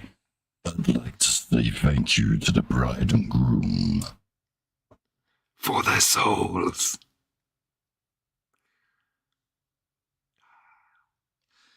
Dee-dee-dee. Right. You a bit of that. So, beginning to take shape. It must be weird being like a voice talent and becoming like a well-known voice. Yeah. So that people just like, you're out shopping and people recognise your voice. There was a guy called N. Rytel. He still is called N. Rytel. Yeah, it's his name, mate. Yeah. He is not dead. And he was like, he was a voice of the 80s. So if you were British in the 80s, any kind of advert or like voiceover and stuff, it was always him. He did spitting image as well. It's like, it's just everywhere. N. Rytel. And he did acting as well, but it's like, it was one of those voices that you will have heard all the time. I will let that dry for a little bit. Let it dry, let it dry, let it dry. It is too moist. It must dry. And puts the lotion in the basket. Yeah. Yeah, my jade may not look like shiny, glassy jade, but it looks like interesting bluey coloured rock, so hey. Yeah, we don't talk about Bluey. In real life. I played that game more than once. Oh, biscuits. Oh, have right, have you found yourself saying, oh, biscuits yet? That would be an ecumenical matter. Now, the more important question, which episode are you up to? 9, I think it is at the moment. Oh, only about 130 to go. Yeah, I couldn't sit and do what you did and binge watch it because I'd be losing the will to live. But that's not for everybody. I love doing that, but it's not for everybody. I'm struggling now. I've got no NCIS to watch. Nah, what you do there is you start from episode 1, watch it all again, relive the Gibsoness. I can't do that. I have to leave it for a while and then go back to it when I forgot some of it. So it's like, because I sit there now with my dinner and I'm like, well, I've got nothing to watch. I can't watch Star Trek stuff because I've not got Paramount anymore. Oh. It's too soon from last watching it to watch The West Wing or House or. Yeah. I did West Wing last year, so I've got to wait another year. Yeah. At least. Yeah. I would say watch The Wire, but I don't know whether you'll like The Wire. It's not on. I couldn't find it on Disney. I assume it's on Amazon. Is it? I've not looked on Amazon for it. I've got the box set, mate. So. Oh, okay. I thought about something. It's too early for Castle. I need to kind of forget half the episode so I can go back. I was quite surprised. I went back and watched all of DS9. It's only been about 3 years, and I still forgotten half the episodes. Oh yeah, Kira. Opportunity. Kira. Probably the best intendant in the world. Probably the best outfit in the world. Intendant Kira. Swing. La la. Moving on. Retro Rabbit says Dr. Claw was a red-headed Scottish man. Apart from the toy they made, in which event he had like white stupid hair and a big floppy mouth. The hooded claw. They actually made an action figure of it. And just look it up. It's terrible. Wasn't he the one out of Penelope Pitstop, hooded claw? Yes, I'm thinking of Dr. Claw. What was the Inspector Gadget one? Oh, I'm trying to think. Was it just the claw? I think it might have been just the Claw. Yeah, because Penelope Pitstop was, I'll get you, Penelope Pitstop. Yeah, that was him. Yeah. He had that kind of camp voice. I used to work with a bloke who was a dead ringer for the hooded claw. And he used to get the ump when you said it. So he must have, at his previous job, been called it there as well. So, but yeah, dead ringer. It's uncanny. If you're watching, Ashley, yeah, you've just been outed. Yeah. Mew says, be right back. Time for Dad's meds. Hey, Dad. No worries, Marcy. Make yourself a well-earned coffee whilst you're there, darling. Bill says, don't worry, Fox. It will come when you go through puberty. What do you want to do when you grow up? I don't know. I'm not there yet. Yeah. I'm off to bed. See you soon, says Quinn Star Scale Models. Thank you for coming. See you later, Andy, mate. Take care, mate. It was lovely to meet you the other night, fella. Yep. Nice bloke. Yeah. James Retro Rabbit is binge watching Taskmaster on YouTube. I'm binge watching Ray Donovan at the moment. What's that? It's TV series, Fox. Well, no, I gathered that. I mean, what is it? He's a Hollywood celebrity fixer that goes round fixing things. Oh, right, okay. With Liev Schreiber, is it? Is that how you say his name? I recognise that name. Yeah, he was the guy who was in some of the X-Men movies. He's got that very deep eyebrowed, sullen look about him of, oh, yeah. Yeah, mess with me and you'll be swimming with the fishies type stuff. You know what I mean? Yeah. Well, yeah, it's one of them. It's only because I couldn't think of anything else to watch. I thought, Ray Donovan, I watched it there. Yeah. Floello asks me if I've seen Quantico. I've never even heard of it. Yeah, I've seen that. If it's on Disney or Amazon, I can look it up. Yeah. I mean, there are some binge-worthy ones, and there are others that you binge watch and you think, why did I just subject myself to 5 seasons of that? Yeah. But because you've started, you can't walk away from it because you feel guilty. Exactly. The thing with binge watching is, once you get into the binge watching mindset and you've done it for a few things, you develop this thing of thinking, well, more often than not, the first season's a bit gash. And then if it's a good series, it picks up. So you always kind of think, I'll give it for the first season. Yeah. And then see if the second season improves. Because 99% of the time, it's better the second season. Yeah. It's always the way. Apart from The Walking Dead, I've never been able to watch that past season 2. And I must go back to it and try harder because people say it does get better. But yeah, I'm just like, I'm losing the will to live. Yeah, I never had any interest in that. I played the game a little bit. Yeah. Right. But it's like, Same with Dexter. It's like they did a reboot of that, and it was like, you should have just left it as it was. Yeah. I was quite surprised. I watched The Mentalist. Never seen it.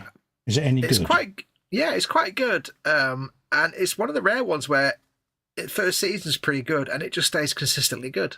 Yeah. The first season is as good as it gets. And Sherlock as well. Elementary. Yeah, Helen watches that, and Warehouse 13 as well, she likes. What's Warehouse 13? What's that? It's basically mystical warehousey stuff and all of that, yes. Very, very clever. Yeah, it's a bit like, how could you say, magical objects and stuff, you know what I mean? Yeah. There's a decent story to it. Go and give it a watch. Might give that a go.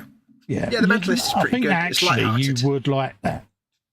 Warehouse. I'm going to write this down with a pen of writing and words. Yeah.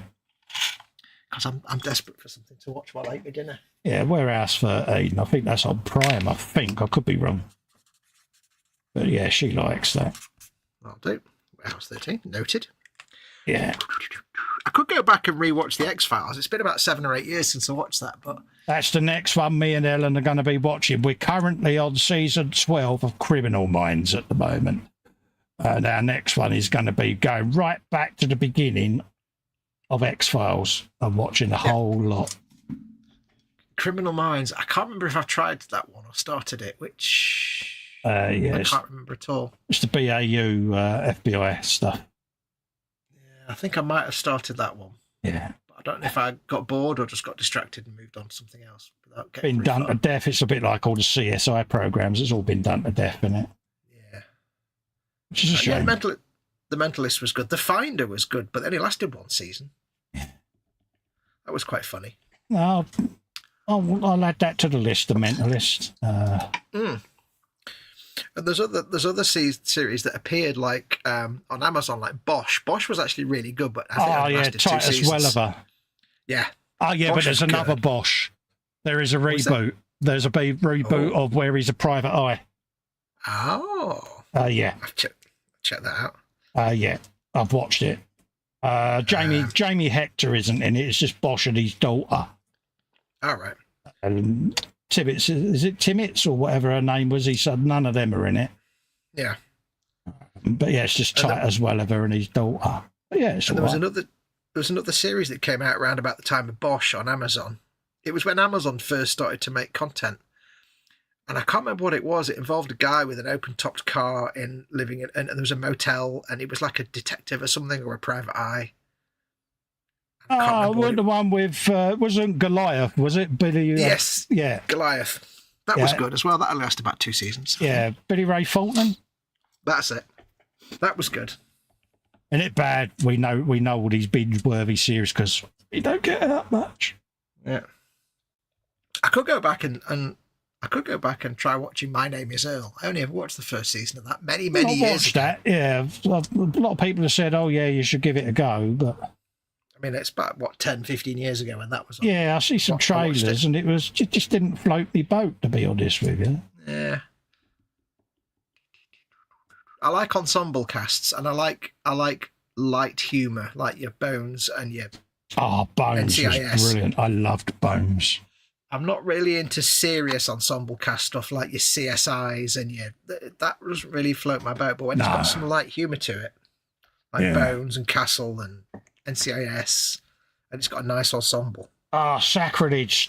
Steve says they're supposed to be doing a remake of Big Trouble in Little China starring The Rock. That was Kurt Russell in the original one, wasn't it? Yeah. The Rock, really. Steve says my missus is looking for the original box set of Buffy the Vampire Slayer. No, she bought box set, but after Series 4, it's digitised. Yeah. Sarah Michelle Gellar. Swing!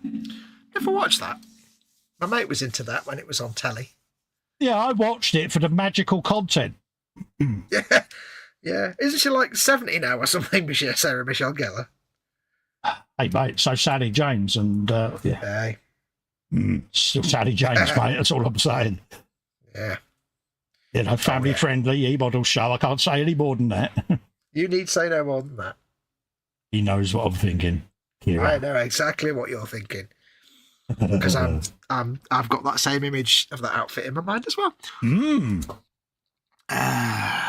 Oh yes. Moving on. Mate, it's them bloody nose wrinkles, mate. I'm sorry, it gets me every time. It is. Kira with the it's like Just a cheeky little smile. But it's the little nose wrinkles that make it. It's just the little glint in her eye and that Bajora nose wrinkle. Mate. Swing it. Mate, I'm trying to do my cobbles here. And I'm Your cobbles have gone a bit wonky, haven't they? Yeah, if I get any wonky lines, you'll know this was your effect. I seem to remember as well at some point sending Festa a link to you can actually buy Bajora nose wrinkle set. Yeah, and ear cuffs. Yeah. Yeah. So I said, get some of these for H. And he was like, oh man. I know exactly what happened. Yeah. Kira, I'll give you Kira. I know exactly what you're saying. You put this on, love. Yeah. There's a look coming your way. This one piece intended Kira suit. It's like, Swing.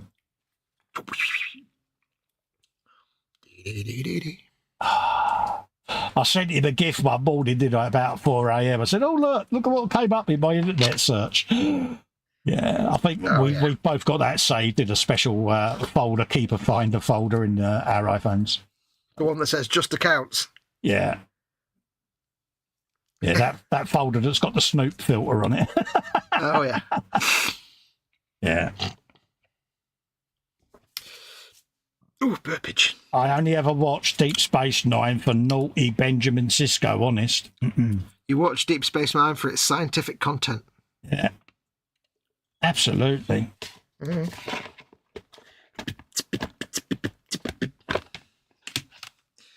That is the brush. The tiny brush. That's his stick. Someone sent me a picture of Kira recently on Messenger. Who was it? It might have been. It was PJ. You know, when I was on a downer recently.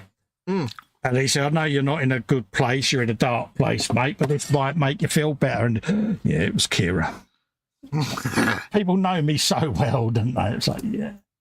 Did you feel better? I certainly did, yes. Like, cheers, PJ. Yeah. Yeah. Again, a little tiny spider. Again, it's the nose wrinkles, mate. It's like, oh, mate. Come here. I know, it's bad, isn't it? I've got a tiny spider. How old are we? 10. I don't know if you'll see it on camera. It's tiny. Look at him. Oh, itsy bitsy spider. Look at that. Tiny little spider. Yeah. He's having it. He's having it. He's going for it. Yeah, that's it. I agree with you there, Steve. The Blacklist is a cracking binge because anything with James Spader in it is watchable. Oh, James Spader. James Spader. Yeah. The weird thing is, there is one thing that I can't, for some reason, binge watch or re-binge watch, and that's SG-1. Yeah. I don't know why, but I seem incapable of forgetting all the episodes of SG-1 when I'm actually watching it. I started, but I didn't get round to finishing, so it's still on the list there, so I must get back to that. Yeah, but it's like I adore it, but when I try and watch it, I'm like, oh, this is the episode where this happens. I don't really want to watch that one. Am I right in thinking they're doing a reboot of that? I'm sure someone said they're doing a reboot of SG. There's been lots of rumours it was going to happen, then MGM got bought by Amazon, so there's no thing yet. It wasn't going to be a reboot. It was going to be like a... Yeah. Well, the writer was like, it's kind of carrying on as a spiritual successor, so it carries on after SG-1 kind of thing, but nobody knows. Hopefully Amazon do something with it. Oh, they own it. Spader as Raymond Reddington, I thought, was the wisest bit of casting ever. Absolutely brilliant he is. Oh, is that the guy with the waistcoat? Yeah. Oh, yeah, you linked me to that, didn't you? Yeah. As Fox bought a waistcoat that came on the eModels show, didn't you? I was like, oh, look at you with your Raymond Reddington waistcoat. And you're like, who? I'm like, who? I'll give you a link. Go watch. I'll give you bike. Yeah. Oh, my eyes are watering. For you, Lizzie. Ew. I suddenly got the stinky eye watering then, in the middle of painting a tiny thing. Great casting. Absolute casting. It's done now. It's reached its conclusion, but yeah, inspired casting. It really was. You know, when you think some of the stuff he's done over the years has been very B-rated stuff, isn't it? And he nailed that TV show. So much so, I really hope that there's another TV series that he can do. Because... I'm sure there will be. Yeah, I think he's proper good for that sort of thing. Maybe they'll pick him up for Fallout or something. Yeah, yeah. Carry. You know, I think there's definitely something there. I think, as he said, he needs a good couple of years to not be remembered as Reddington all the time. Definitely something will come his way because he was brilliant in that. Yeah, actually, I could see him in Fallout. Yeah, and I couldn't see him in the TV series or as a TV series actor until that came along, you know, and it was like, actually, yeah he was made for that. Yeah, see, I don't know too much about Fallout. So. No, I think Walton Groggins was really good as is it Gore? Is it Gore or whatever it's called? The Ghoul. Oh, that's it, Gore. Yeah. Yeah, because he's a ghoul, so yeah. But yeah, no, it's Fallout was great. And of course, Walton Goggins' overtly white teeth are brilliant. Oh yeah. Best supporting actor award every year, mate, is Walton Goggins' teeth.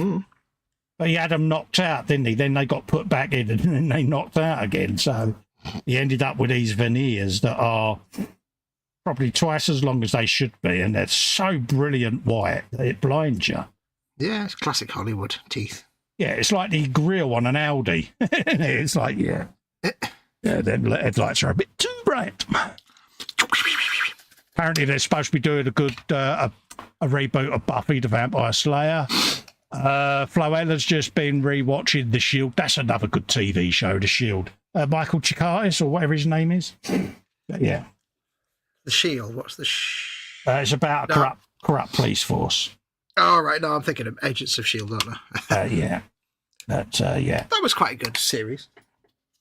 Yeah. Again, I only watched one episode of it. H has watched quite a bit of it. Yeah. But, I think the thing that I like is when there's two kinds of actors, to me anyway. There's two kinds of actors. There's the actor who you see them on screen and they're just an actor playing a part.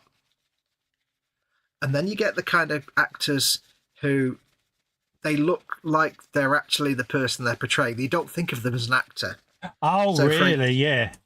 So, for example, like watching things like, NCIS or Stargate, even when it's a named, well-known actor, an actor who's good enough that you kind of forget it's a person playing a part. Yeah, you can't remember their stage name, but you remember the character's name. Yeah, and that's why I like, say, ensemble series with a little bit of humour in them, because the actors get so used to having a bit of fun on set and get used to each other that it becomes like an outfit they wear. Whereas when it's a serious series, to me, sometimes it's like, oh, here's an actor coming in to deliver his lines. It's like, yeah, I mean, you say Thomas Mark Harmon, people go, who? But you say Agent Gibbs, they go NCIS. Oh, yeah. NCIS. You know what I mean? It's just like, It's when they completely own a character and it becomes them. I love that. Well, it's like, to go along with the series, they launched their own fake brand Calf Pal, didn't they? And was selling the cups and T-shirts of Calf Pal. You know what I mean? It was mad, but I didn't know that, but I do now, and I'll be looking for those. Yeah. But I've often found that, like in light-hearted stuff, the characters seem to inhabit the actors seem to inhabit their characters better than serious, like Castle and Bones and stuff. I don't know. I get more out of them. But again, I find it fascinating when you find out who was originally cast as leading roles in either films or TV shows, and you're like, that would never have worked with that actor or actress, you know. Yeah. Like, what's his name as Indiana Jones? Magnum, whatever his name. Tom Selleck. Tom Selleck, yeah. Indiana Jones, nah. That would have been a bad idea. It's funny, Tom Selleck's one of those actors that he had one great role that everyone remembers, and everybody knows who he is. But aside from that, and maybe a couple of little bits, he's not really been anything worthy of remembering. Oh, I don't know. He done 13 seasons or so as Frank Reagan in Blue Bloods. No, that's that true. But other than them, it's like you look at these actors with the careers of like TVs and movies. Yeah, and I thought he played that really well, that role, I must admit. I wasn't, when I first came across it, it was, I don't fancy what's going to be like a reboot of Magnum. But actually, it was just totally different. And yeah. It's a bit like Hawaii Five-0. Everyone remembers Jack Lord and Bookham Dano, but when they done the TV reboot, it died to death, didn't it? Yep. It's like the rebooted Quantum Leap. Yeah. They actually did quite well with the casting, but it's just, if it's not Scott Bakula and what's his name, then it's it just wasn't there.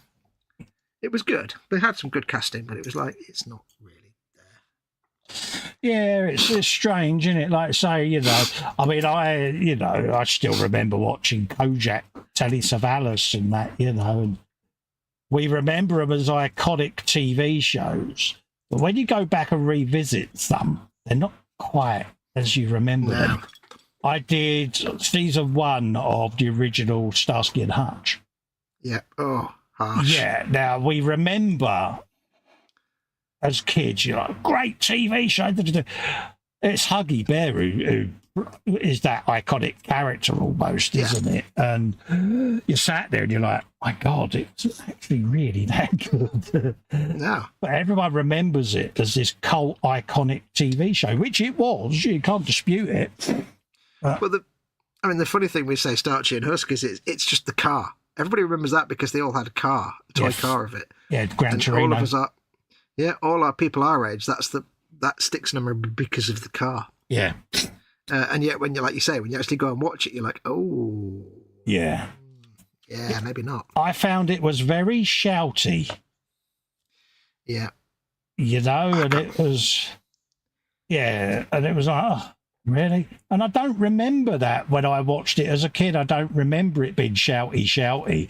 But then I suppose we was looking at the Gran Torino driving through cardboard boxes and fruit stands. Yeah, going, pow, pow, pow, pow. Doing all the awesome stuff. Zebra free. Still remember it. I didn't remember that at all. It was their call sign for the radio, wasn't it? Police radio coming in. Zebra free now. Things you shouldn't have said out loud, Cole. See, Hill Street Blues still stands up in a lot of ways. Never watched it. It still stands the test of time a little bit. Yeah. Even though it's like in 1980s, it's less slightly silly, and it's because it's a bit more true to life type stuff, or a little bit anyway. It kind of stands the test of time a bit better. Yeah, I must admit, we've said this before. I must sit and watch it because I've never seen it, and it's like. I don't know where you can watch it now. They happen to have it on the Channel 4 service. Called me all sort of names, if I remember rightly, for never watching it. How can you not watch Hill Street Blues? Still sticks. It's still, through the tears.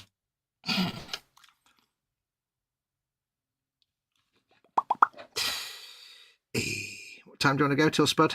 No, I'm just keeping going at the moment. It's however long you want. I'm easy. Should we go to 11 or something, or do you want to go longer than that? Yeah, I mean, I've got a bit of road here that I'm doing, get me cobbles done. I mean, I'm fine at the moment. I'll stand up in a minute. Yep. No, I'm just shooting a breeze, mate. Thanks for asking. Pleasure, treasure. We'll stay as long as people want us to.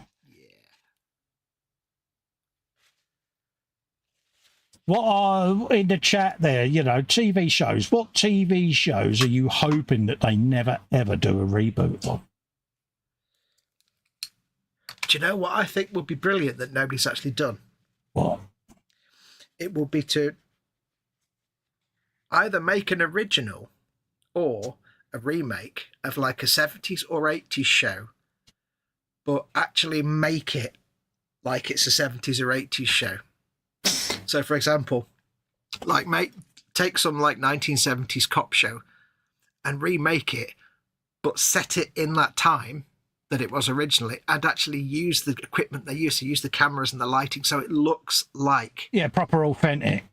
Yeah, so you really just make it, or nobody makes a 1980s kind of Saturday afternoon action series like the A-Team and Night Ride. They don't do that stuff anymore. No. If somebody could just make a TV series, do it on the same shonky cameras with the same, non-digital. Yeah, and just do it exactly the way it was done in the day, and it's basically making a new 1970s or 80s action series. Yeah. That would be amazing and probably a flop. But instead of don't remake the A-Team with modern actors or modern stuff. Just remake the A-Team, but just make it look like it was made in 1980. Do it. That'd be great. You're a thing of Dean Stockwell. Yes, I suddenly slipped on his name there. I remember when they changed the main actor in Airwolf, it was never the same, says Steve. Yeah, because Jan Michael Vincent had a lot of addictions at the time and kind of like addicted himself out of the role, basically. So they set it as his brother. Saw a picture of him recently, and it was, Val Kilmer's another one who looks very unwell, bless him. Oh. Val Kilmer had cancer, didn't he, I think? I think so, yeah. Throat cancer, is it? Throat cancer. Like that? Yeah. Whereas, bless him, Jan Michael Vincent was just riddled with addictions. Yeah, he did struggle with his addictions, didn't he? It was... Fame isn't for everyone. Nope. For me, there's only one helicopter program, and that's Blue Thunder. Steve says, would anyone want a remake of Soap? I remember Soap. I don't remember much about it. I remember loving it when I was a kid. Silly soap opera comedy type thing. And they rebooted Frasier. They've done a new series of Frasier, and it's like it's set modern day, so it's him. Yeah. And it's got Nicholas Lyndhurst in it. Yeah. Apparently it was all right, but not brilliant. Yeah. Right, I'm just going to go and make my more for brew. Well, the thing is, programs like that back in the day, they were of their time, weren't they? So would it still resonate nowadays? I don't know. I think for comedy shows it would. I thought you was going to make your mum a brew. I am. You asked me a question. I'll be back in a minute. I was talking to the audience. Tart. But yeah. I'd say some shows work, some don't, do they? It's one of them. Let's have a quick looky, Quins, at the chat. See what's going on. Dave says, he says, Tom Selleck is great in Blue Bloods. And there's a series of TV movies about a police chief called Jesse Stone. Yeah, I've seen them.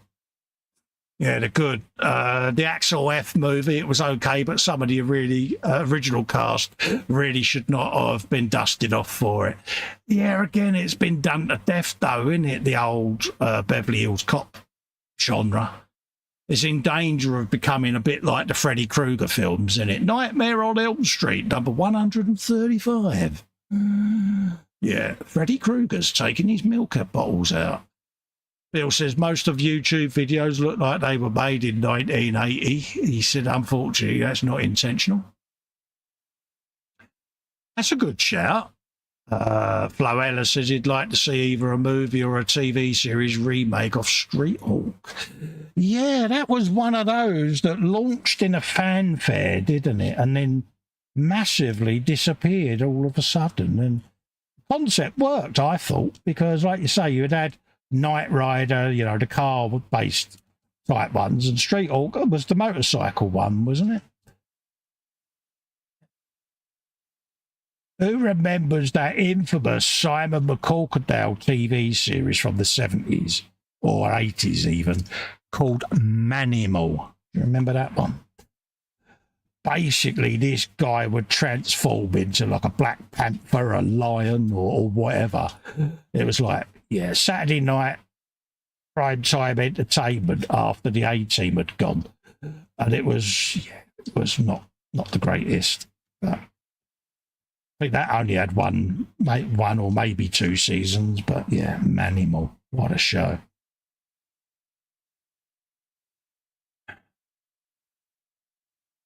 There were some good TV shows back then, but some of them were, dodgy as anything. There was a point where they were thinking of redoing Kojak, but I don't think it would work with anyone else. It's a bit like doing Columbo without Peter Falk, isn't it? It's like, you couldn't, could you? certain actors are that character. We were saying this earlier on, and I think shows like that were so iconic and still play out now and are pretty relevant. So if I was asking me sister, she would probably say remake Cagney and Lacey, because that was one of her favourite TV shows of that era back in the day. That would probably be one she would want. Oh yeah, that was one of those series where the actors became more than the characters, and they kind of became not just actors. Sharon Gless and her gravelly voice. Oh yeah. Tyne Daly, wasn't it? Was the other actress? Yeah. Yeah. Is she still alive, Tyne Daly? Because I know she was very ill, wasn't she, at one point? I don't know. But yeah, that's her art. I do not know. As long as they don't make Dempsey a Makepeace again, I don't mind. Oh God, Sapphire and Steel. Oh God. Oh almighty. no, yeah. Oh, I mean, Dempsey and Makepeace was bad. Trust me. But Sapphire and Steel. Oh. Yeah, Joanna Lumley and David McCullum, I don't think ever lived that down, did they? No. Bless him. He was good though as Ducky, wasn't he? He was. That was the longest role he ever had. Yeah. It's funny how you look at David McCallum and you think Ilya Kuryakin. Yeah. From a role in the 1960s he played a handful of times. And when he passed, that was on the news, and that's all they was on about. Oh, man from Uncle.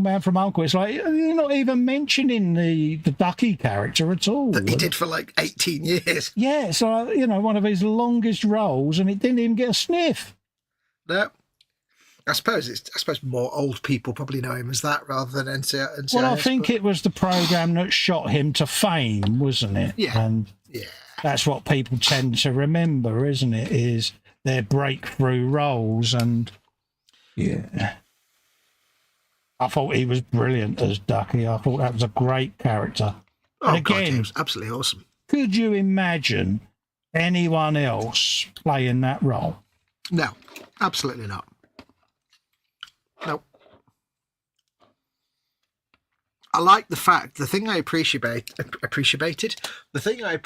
about him playing that role was that the number of times you get an English actor or a UK actor playing a character in an American TV show and all the references to the UK are completely wrong or focused on London and that's it. In NCIS, it would seem that David McCallum occasionally has gone, that's absolute rubbish. That wouldn't happen in the UK. That's not how it works. Because there's so many little like he's got his little Hornby train. It's like, that's such a British thing. Yeah. The fact that the American writers even knew about, what a Hornby train was. And he's like, oh, it's my Hornby Mallard. And he steadfastly refused to do a fake American accent, didn't he? It was like, no. That's my accent, and I intend to play the character that way. And and I think it was the right decision, because if he had done Ducky with an American accent, it wouldn't have been right. One, it would have peed off a lot of Americans, because they think of Michael Caine's infamous American accent. It's up there with Dick Van Dyke's London. It don't always work, does it? And it's like, no. But yeah, I love that role of Ducky that he did. I think he done that brilliantly. Right, let's push a few of these bricks down just to get a bit more undulations, and then put put some texture on some of them.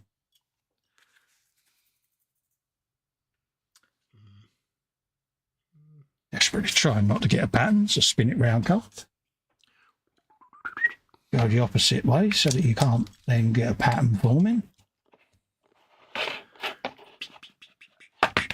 Because no matter what you do, the brain will always look for a pattern. The human brain is basically a big pattern recognition device. Yeah. And that's why you see we spin stuff around a lot, because you're tricking the brain into not falling for a sequence. Daft, but it works. Nope, absolutely works. All right, so we've got some now. few gone down the way there.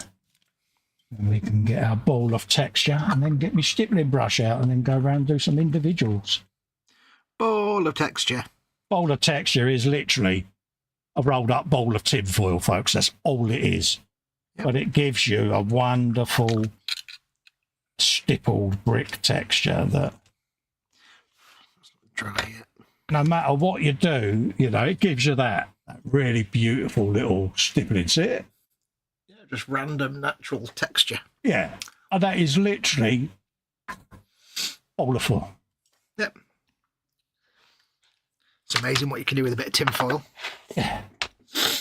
Sneakily acquired from the kitchen drawer of Kitchenness. You went in the kitchen and opened a drawer.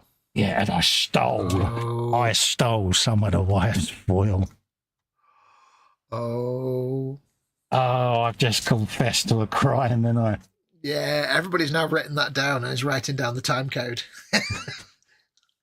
for future purposes. You're all cruel to me, all of you. Yeah. Just waiting for my shades to dry so I can work on them teeth a bit more. You're all right, mate. I'm just like to say, bit of texture. There you go. So much texture.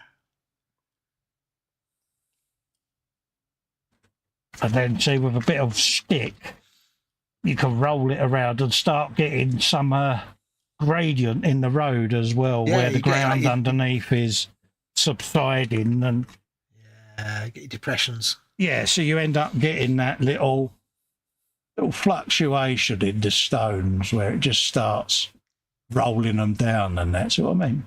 You're just basically doing what actually happens to real cobbles, just a lot faster. Yeah. See, so you can just see where some of them are all just beginning to sink in little places, and that's all it needs. Yep. I'm happy with that. That'll get clear coated with some Mod Podge in a minute to seal it. Steve says, B3 Steve says, I quite like sapphire and steel. Oh dear. Oh dear. Oh dear. Yeah. So, Fox, do you remember that bloke Steve that used to come in? Whatever happened to him? You know the bloke? Yep. Haven't seen him for years, mate. I seem to, for some reason, blank that person out of my memory. I don't know. Yeah. He does also, they say, I quite enjoyed Automan purely for the Lamborghini that did 90-degree turns. Yeah. I had to look that up the other day because somebody mentioned that or something similar. Yeah. And I went to try and find a video of it. It was another one of those series that only had 13 episodes. Oh, right, yeah. Like Street Hawk that you remember as a kid because they showed it, but it was only 13 episodes. Still twice as many as your Falcon. Oh, did I do that? Yeah. Shut up. He also says they did Kojak already with Ving Rhames. Really? Oh, wow. Yeah. Didn't know that. I would hate to see them remake Morecambe, and they won't. No one could go near. No, I honestly don't think anyone would be brave enough to even attempt it.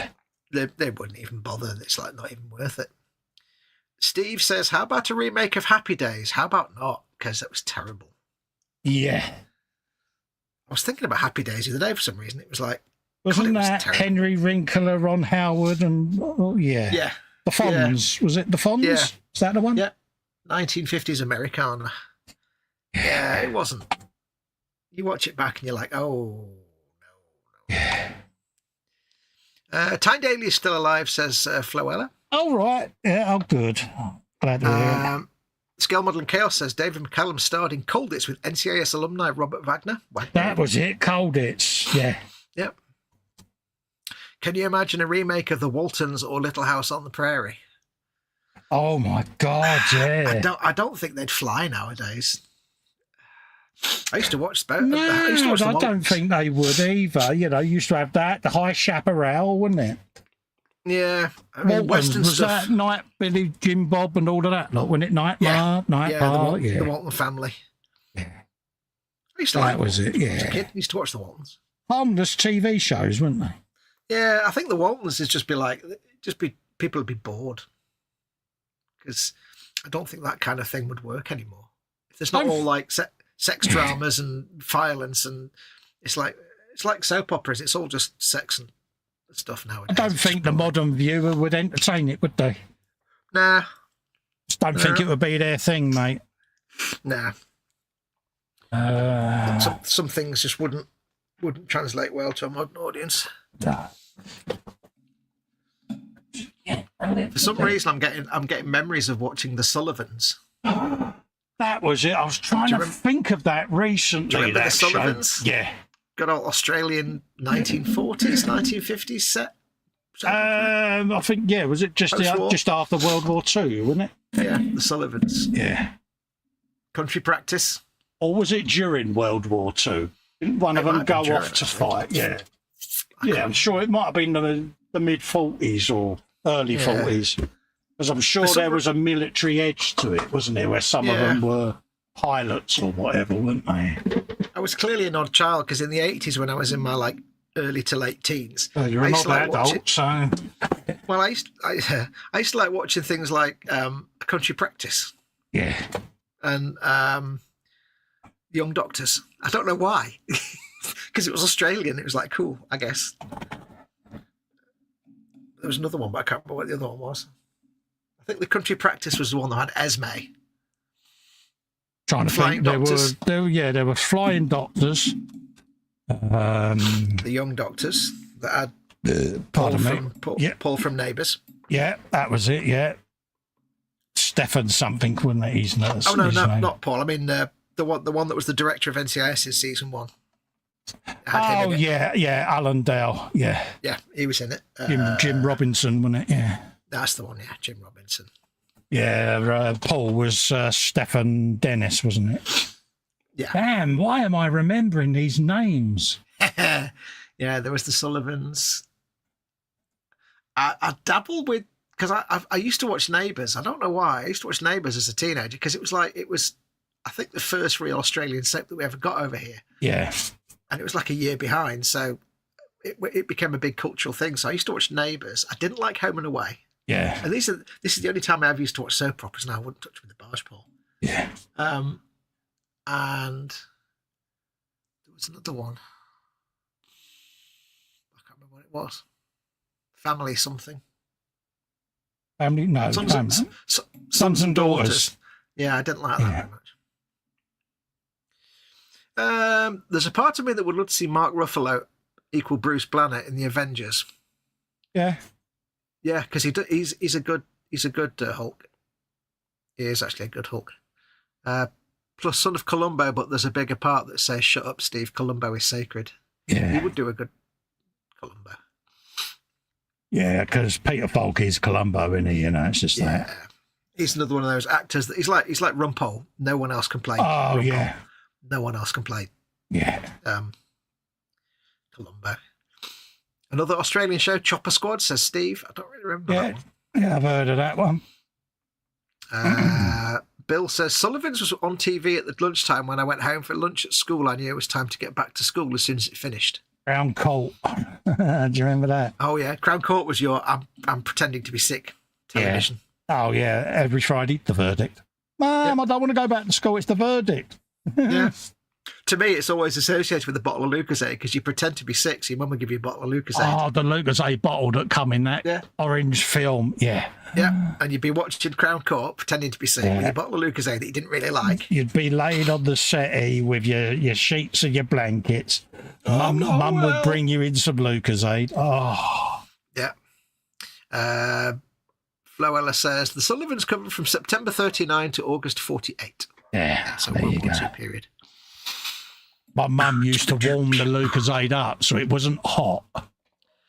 But it was, it was a bit like, a boiled cup of tea that had just gone off for a couple of minutes, Oh, it was nectar, mate. Was it? Yeah. Because I was not a big fan of Lucozade at all. I did not like Lucozade at all. I have a feeling that she used to put a bit of Scotch whiskey in it as well. All right. As I found that when you drank it as a child, you did go to sleep pretty quickly afterwards. Yeah. Could be a Perhaps reason. it's her that gave Helen the roofie recipe. You never know. Could be. No, I was never a big fan of Luke. I don't know why. I thought it was just a very sickly drink. I couldn't stomach it. Many different flavours nowadays, isn't there? Oh, yeah. For those that are wondering what the hell I'm doing, I'm sizing it. Basically a PVA and water mix going over it, because obviously if you put primer on, it's going to go thunk and be absorbed. So just sizing it with a bit of PVA mix. Seals it up. Seals it all up, ready so that the primer doesn't get sucked all the way through it. Also, it does protect the foam from washes and things like that as well. So foam. Certain things will eat through the foam, so bear that in mind.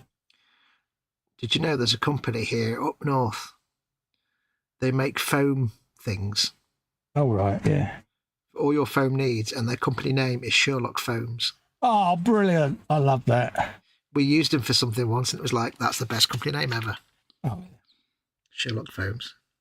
I mean, my favourite YouTube handle has always been Frankie Goes to Hobbywood. Yep. I just think that is so cool. I love that. And, yeah, a good friend of ours, old Frankie, bless him. But, yeah. I came across somebody the other day with a gamer tag referencing Grand Theft Auto 4. Oh, right, but yeah. I wasn't that big a fan of the game, but it just tickled me because his gamer tag was, "It's your cousin, let's go bowling." I'm like, yeah, I know what that's a reference to. Cousin! Yeah. And yes, folks, there will be a gaming channel coming.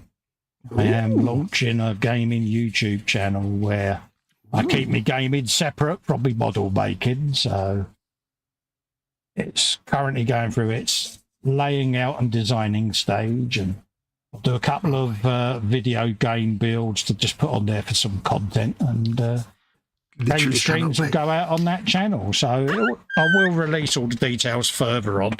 Now's not the show to do it on. But no. Excuse me. I literally cannot wait to see this is eModels' channel at the end of the day, so I'm being respectful.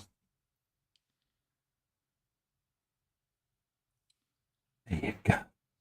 Don't forget, folks, eModels.co.uk, your one-stop shop for all your model making needs. Not just 3 of them. All of them. All of them. That's more than 4. Yeah. And they've got a special offer on this week. If you give them some money, they'll give you products relating to that amount of money. It's amazing. Yeah. Because they're good like that.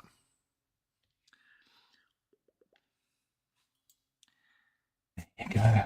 Lovely, jubbly. See, this could all go off and dry, and then I can whop a bit of primer on it.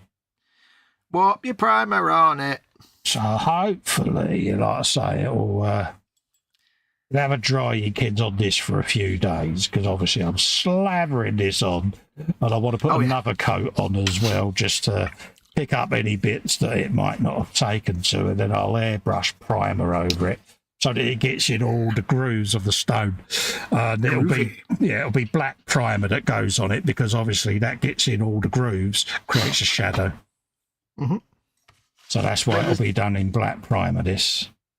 I don't think there's any of us that haven't, when we're starting out, spent days and days trying to paint like papier-mâché or any kind of foam diorama structure. Oh, yeah. And despairing because the paint just absorbs into it. It's like, yeah, you have to PVA over it. Oh, yeah. As soon as you see where someone's posted a picture and it's streaky, it's like, yeah, they didn't size that, did they? Yeah, you didn't do that right. Yes. Basically what a decorator would do to a plaster wall before they put any wallpaper, paste or paint on it, because otherwise you just, the paint just goes thump. You get deep painted plaster that is, still plaster colour on the outside, but painted on the inside. Squishy on the outside, crunchy on the inside. That's what we did then. Armadillo. This is the way to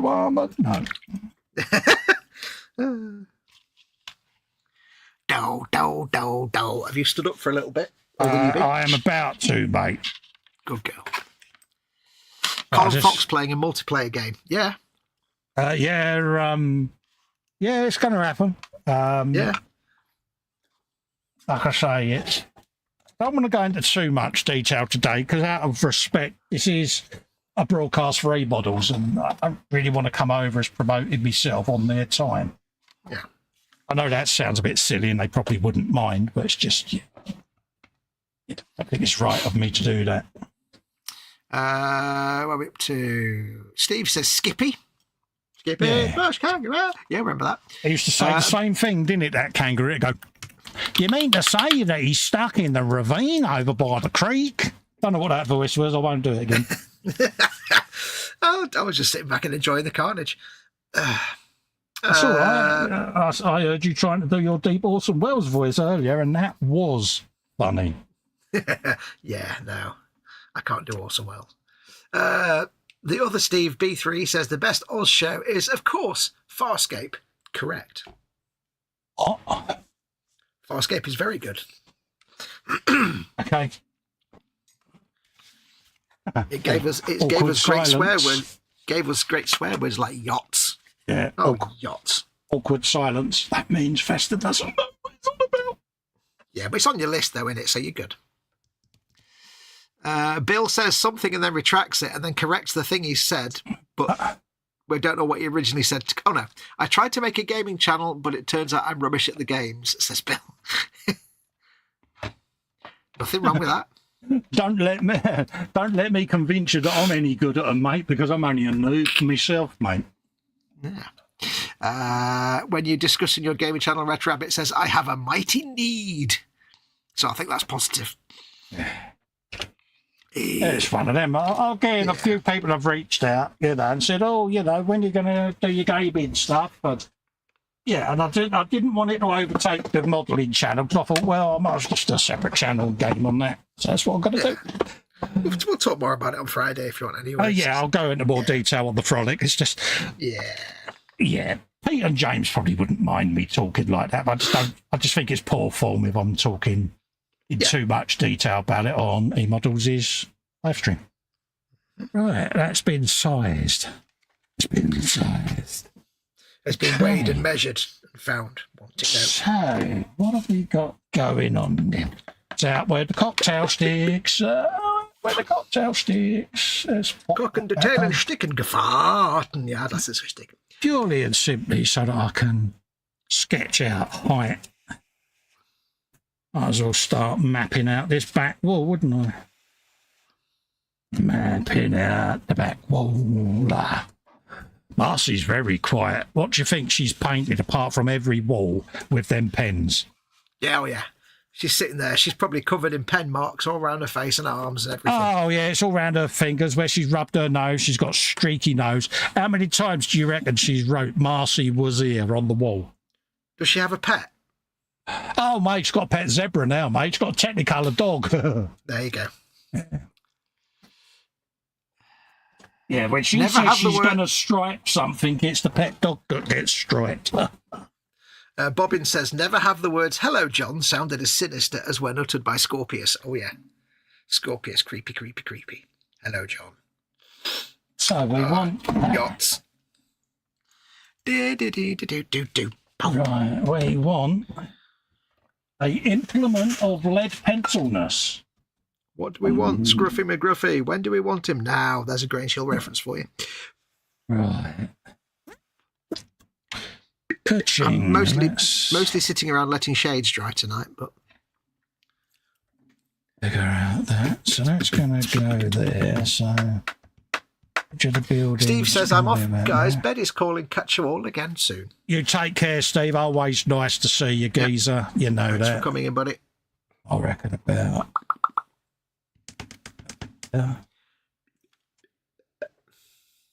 Out there. Beer truck, would it be any higher than that? Oh, who knows? That's going to go up there. That'll probably come down the way.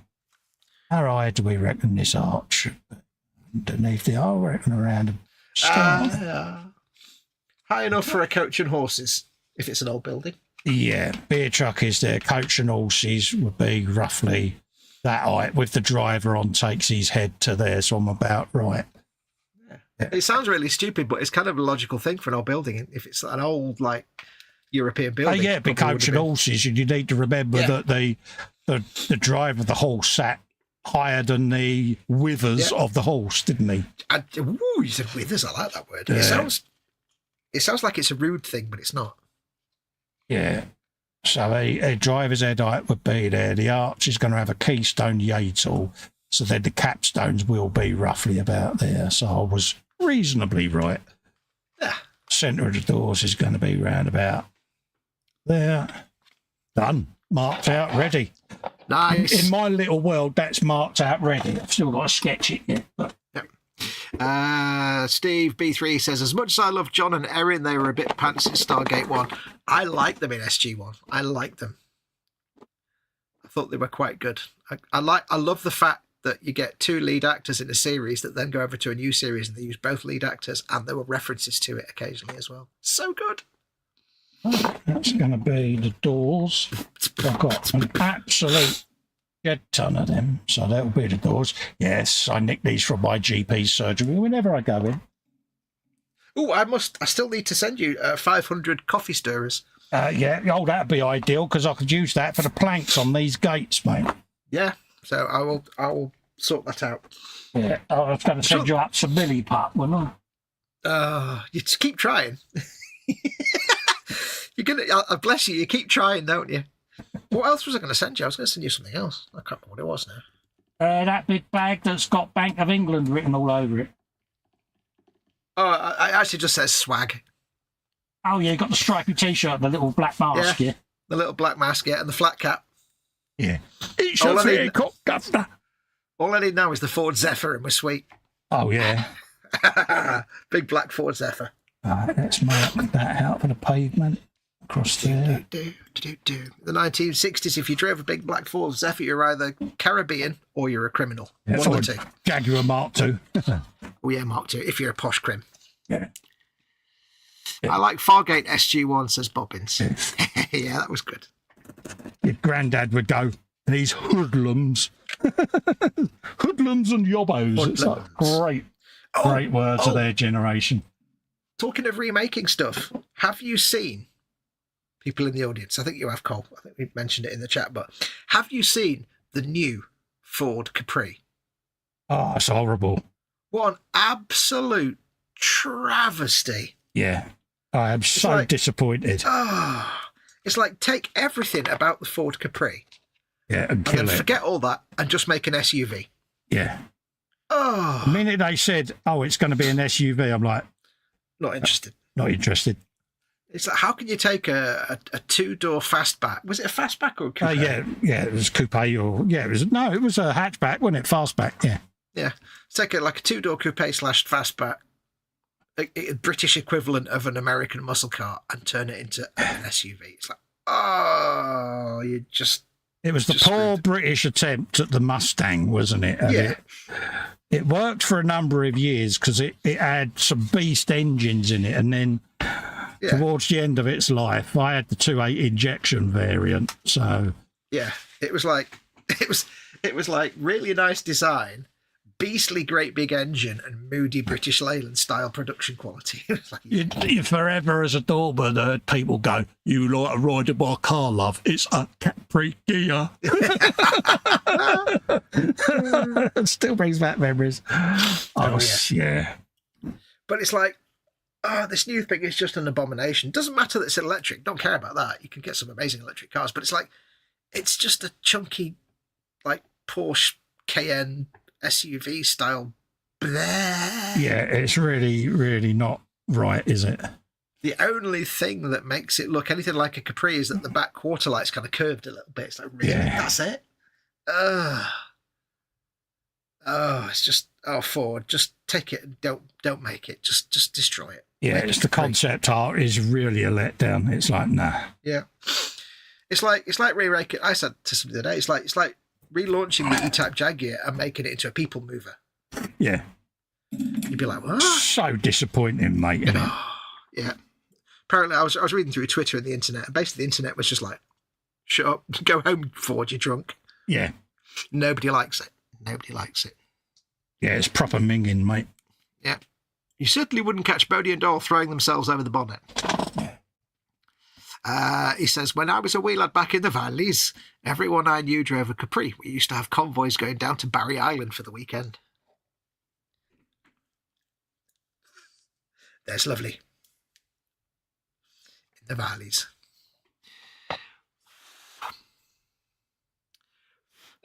I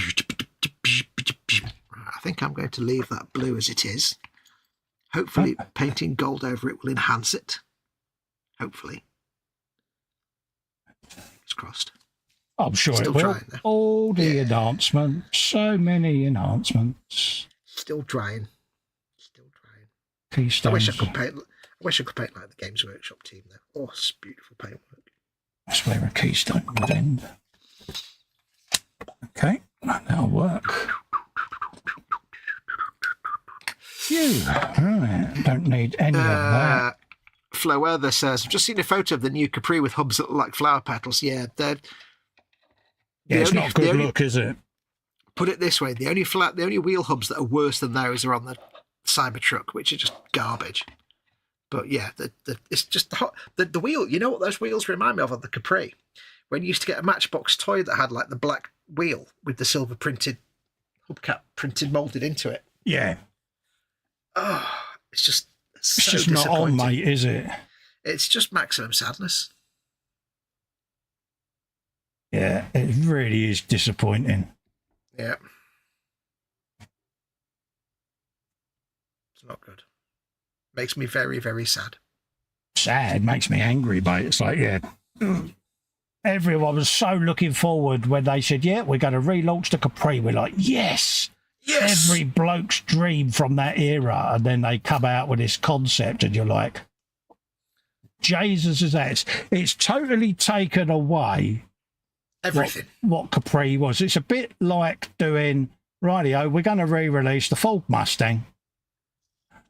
And we're doing it as a Jeep. Yeah. Or we're going to relaunch a Sierra, a Cosworth Sierra, and it's going to be a Cosworth. Yeah, estate. And it's going to be it's going to be a van. Yeah. Oh. It's just horrible. It's just, how can they just not understand their own brand that much? Proper giving people the ump in it. Yeah. Bill says, just Googled it. Ford needs to go to their room and think about what they've done. Yeah. Yeah. They're not having dinner for a week. I think they've alienated a lot of potential buyers. Trouble is, it's going to be one of them things that proves us all wrong, innit? It's going to sell like bloody hotcakes. You just know it. I mean, the thing is, it's an electric SUV, so anybody that wants an SUV and wants to move to electric will buy it.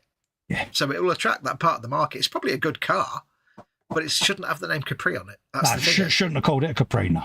No, nothing against the vehicle itself. I'm sure it's very nice. Yeah. It looks actually really boring. But... Yeah, they could have come up with a different name for it. But yeah, Capri to me evokes two-seater. Yeah, two-seat. Fastback. Yeah, sports sleek. Coupe. Yeah. Yep, coupe. Long, low, fast. Well, a lean, mean speed machine. Or in reality, a lean, mean skidding machine, but yeah, because, like every Capri owner, we had a bag of sand in the back, Yep. Not a real bag of sand, £1,000. It was a bag of builder's sand. Yeah, because it's like nowadays we joke that BMWs can't take corners. That's how Capri was before BMWs couldn't take corners. Absolutely. So are we calling it there then, are we, dear? Yeah, I'm still drying, so... James says, I think we need to take Ford's computers and tablets away for a while till they learn not to draw such lewd, gross cars. Absolutely. We certainly do. Let's just quickly pin that back together then. And then and Steve says, fairly sure they've just rebranded the electric Mustang as the Capri over there. Over here, they look equally as bad. Yeah, it's bad, isn't it, mate? Yep. It's a shame. They had an opportunity and they blew it. Personally. But some executive somewhere has had a big back full of attaboys. I'm not saying it's bad, right? But it's like saying we're going to make Columbo. No, we're going to make Inspector Morse. Yeah. With Joe Pasquale. Oh, yeah. And you'd be like, something needs to be just taken out and shot around the back of their barn. Yeah, how would that work? Yeah. Yeah, it would, Yeah, so there you go, folks. That's roughly what we're coming up with. Something around about there. Nobody cares about mine. Yours is you're going to have your stone arches all of that lot, wooden doors, going round to the cafe on the side. I love the fact he's set up under the stairs where it's protected from the rain. That's just great. Yeah, and then his mate's going to be sort of stood there coming down the old apples and pears. And then you'll have a cafe there. I reckon that'll be all right, don't you? Yeah. What do you reckon? You know what I'm looking forward to is when you get to start doing those like oldie worldy, like pre-war adverts painted on the wall rather than posters. Yeah, they're going to be painted on the wall. Yeah. What country is it set in? This is, I don't know whether to do it as France or scenic Germany. I did have some signs. It might even be Switzerland, somewhere like that. I don't know. Be interesting to like Google and look up like period war. I've got some of the decals left from the milk truck. The variant of that, I did have the country written on it. So, yeah. Yeah. Yeah, researching the adverts would be fun. Exactly. There's a few that I'm going to translate. I won't say what the adverts are going to be yet because that will spoil it. But, yeah. And the drain covers, keep an eye out for what's on the drain covers. That's all I'll say. Got to be done, isn't it? But, yeah, there you go, folks. So that's where we'll leave it. You are having so much fun doing that. Yeah, hopefully people are enjoying it, fingers crossed. Ears open, but you want a downward shot. Let's see whether I can tilt the camera down. Yeah, use that. It's fun to watch you do it, so to actually do it just must be... Yeah, there you go, folks. That's what we're looking at. It's going to be so... Once it's got like all the colour on it and painted like rocks and stone, it's just going to be so awesome. Yeah, that's the thing. It's difficult to see past the blue at the moment. Just think about... Do you remember when I was sending you the pictures of Ringo? And I said, don't get lost or transfixed by the blue, because once the colour goes in, it will transform it. Yep. So, yeah, that's what I'm up to, folks. So, yeah. And then the beer truck is going to be reversing or getting unloaded just in front of them doors. Vehicle reversing. Thusly, something like that. So, yeah. Hopefully, people are beginning to get a take on what it's gonna look like. It's going to look awesome is what it's going to look like. There you go, folks. Just shows you what you can do with a bit of blue styrene. Yep. So on that note, I think we'll love and leave you all and disappear, let you all get off, because it is a school night for a lot of you. Yeah. So big thanks from me, Festa from eModels, and obviously Fox from eModels. Don't forget, folks, products that we're using, paints that we're using, tools and equipment is all available from eModels.co.uk. Your one-stop shop for all your model making needs. So go and have a look, kins, folks. So until then, stay safe and well. Bye-bye for now. Bye. Yes, we best. It's a truck.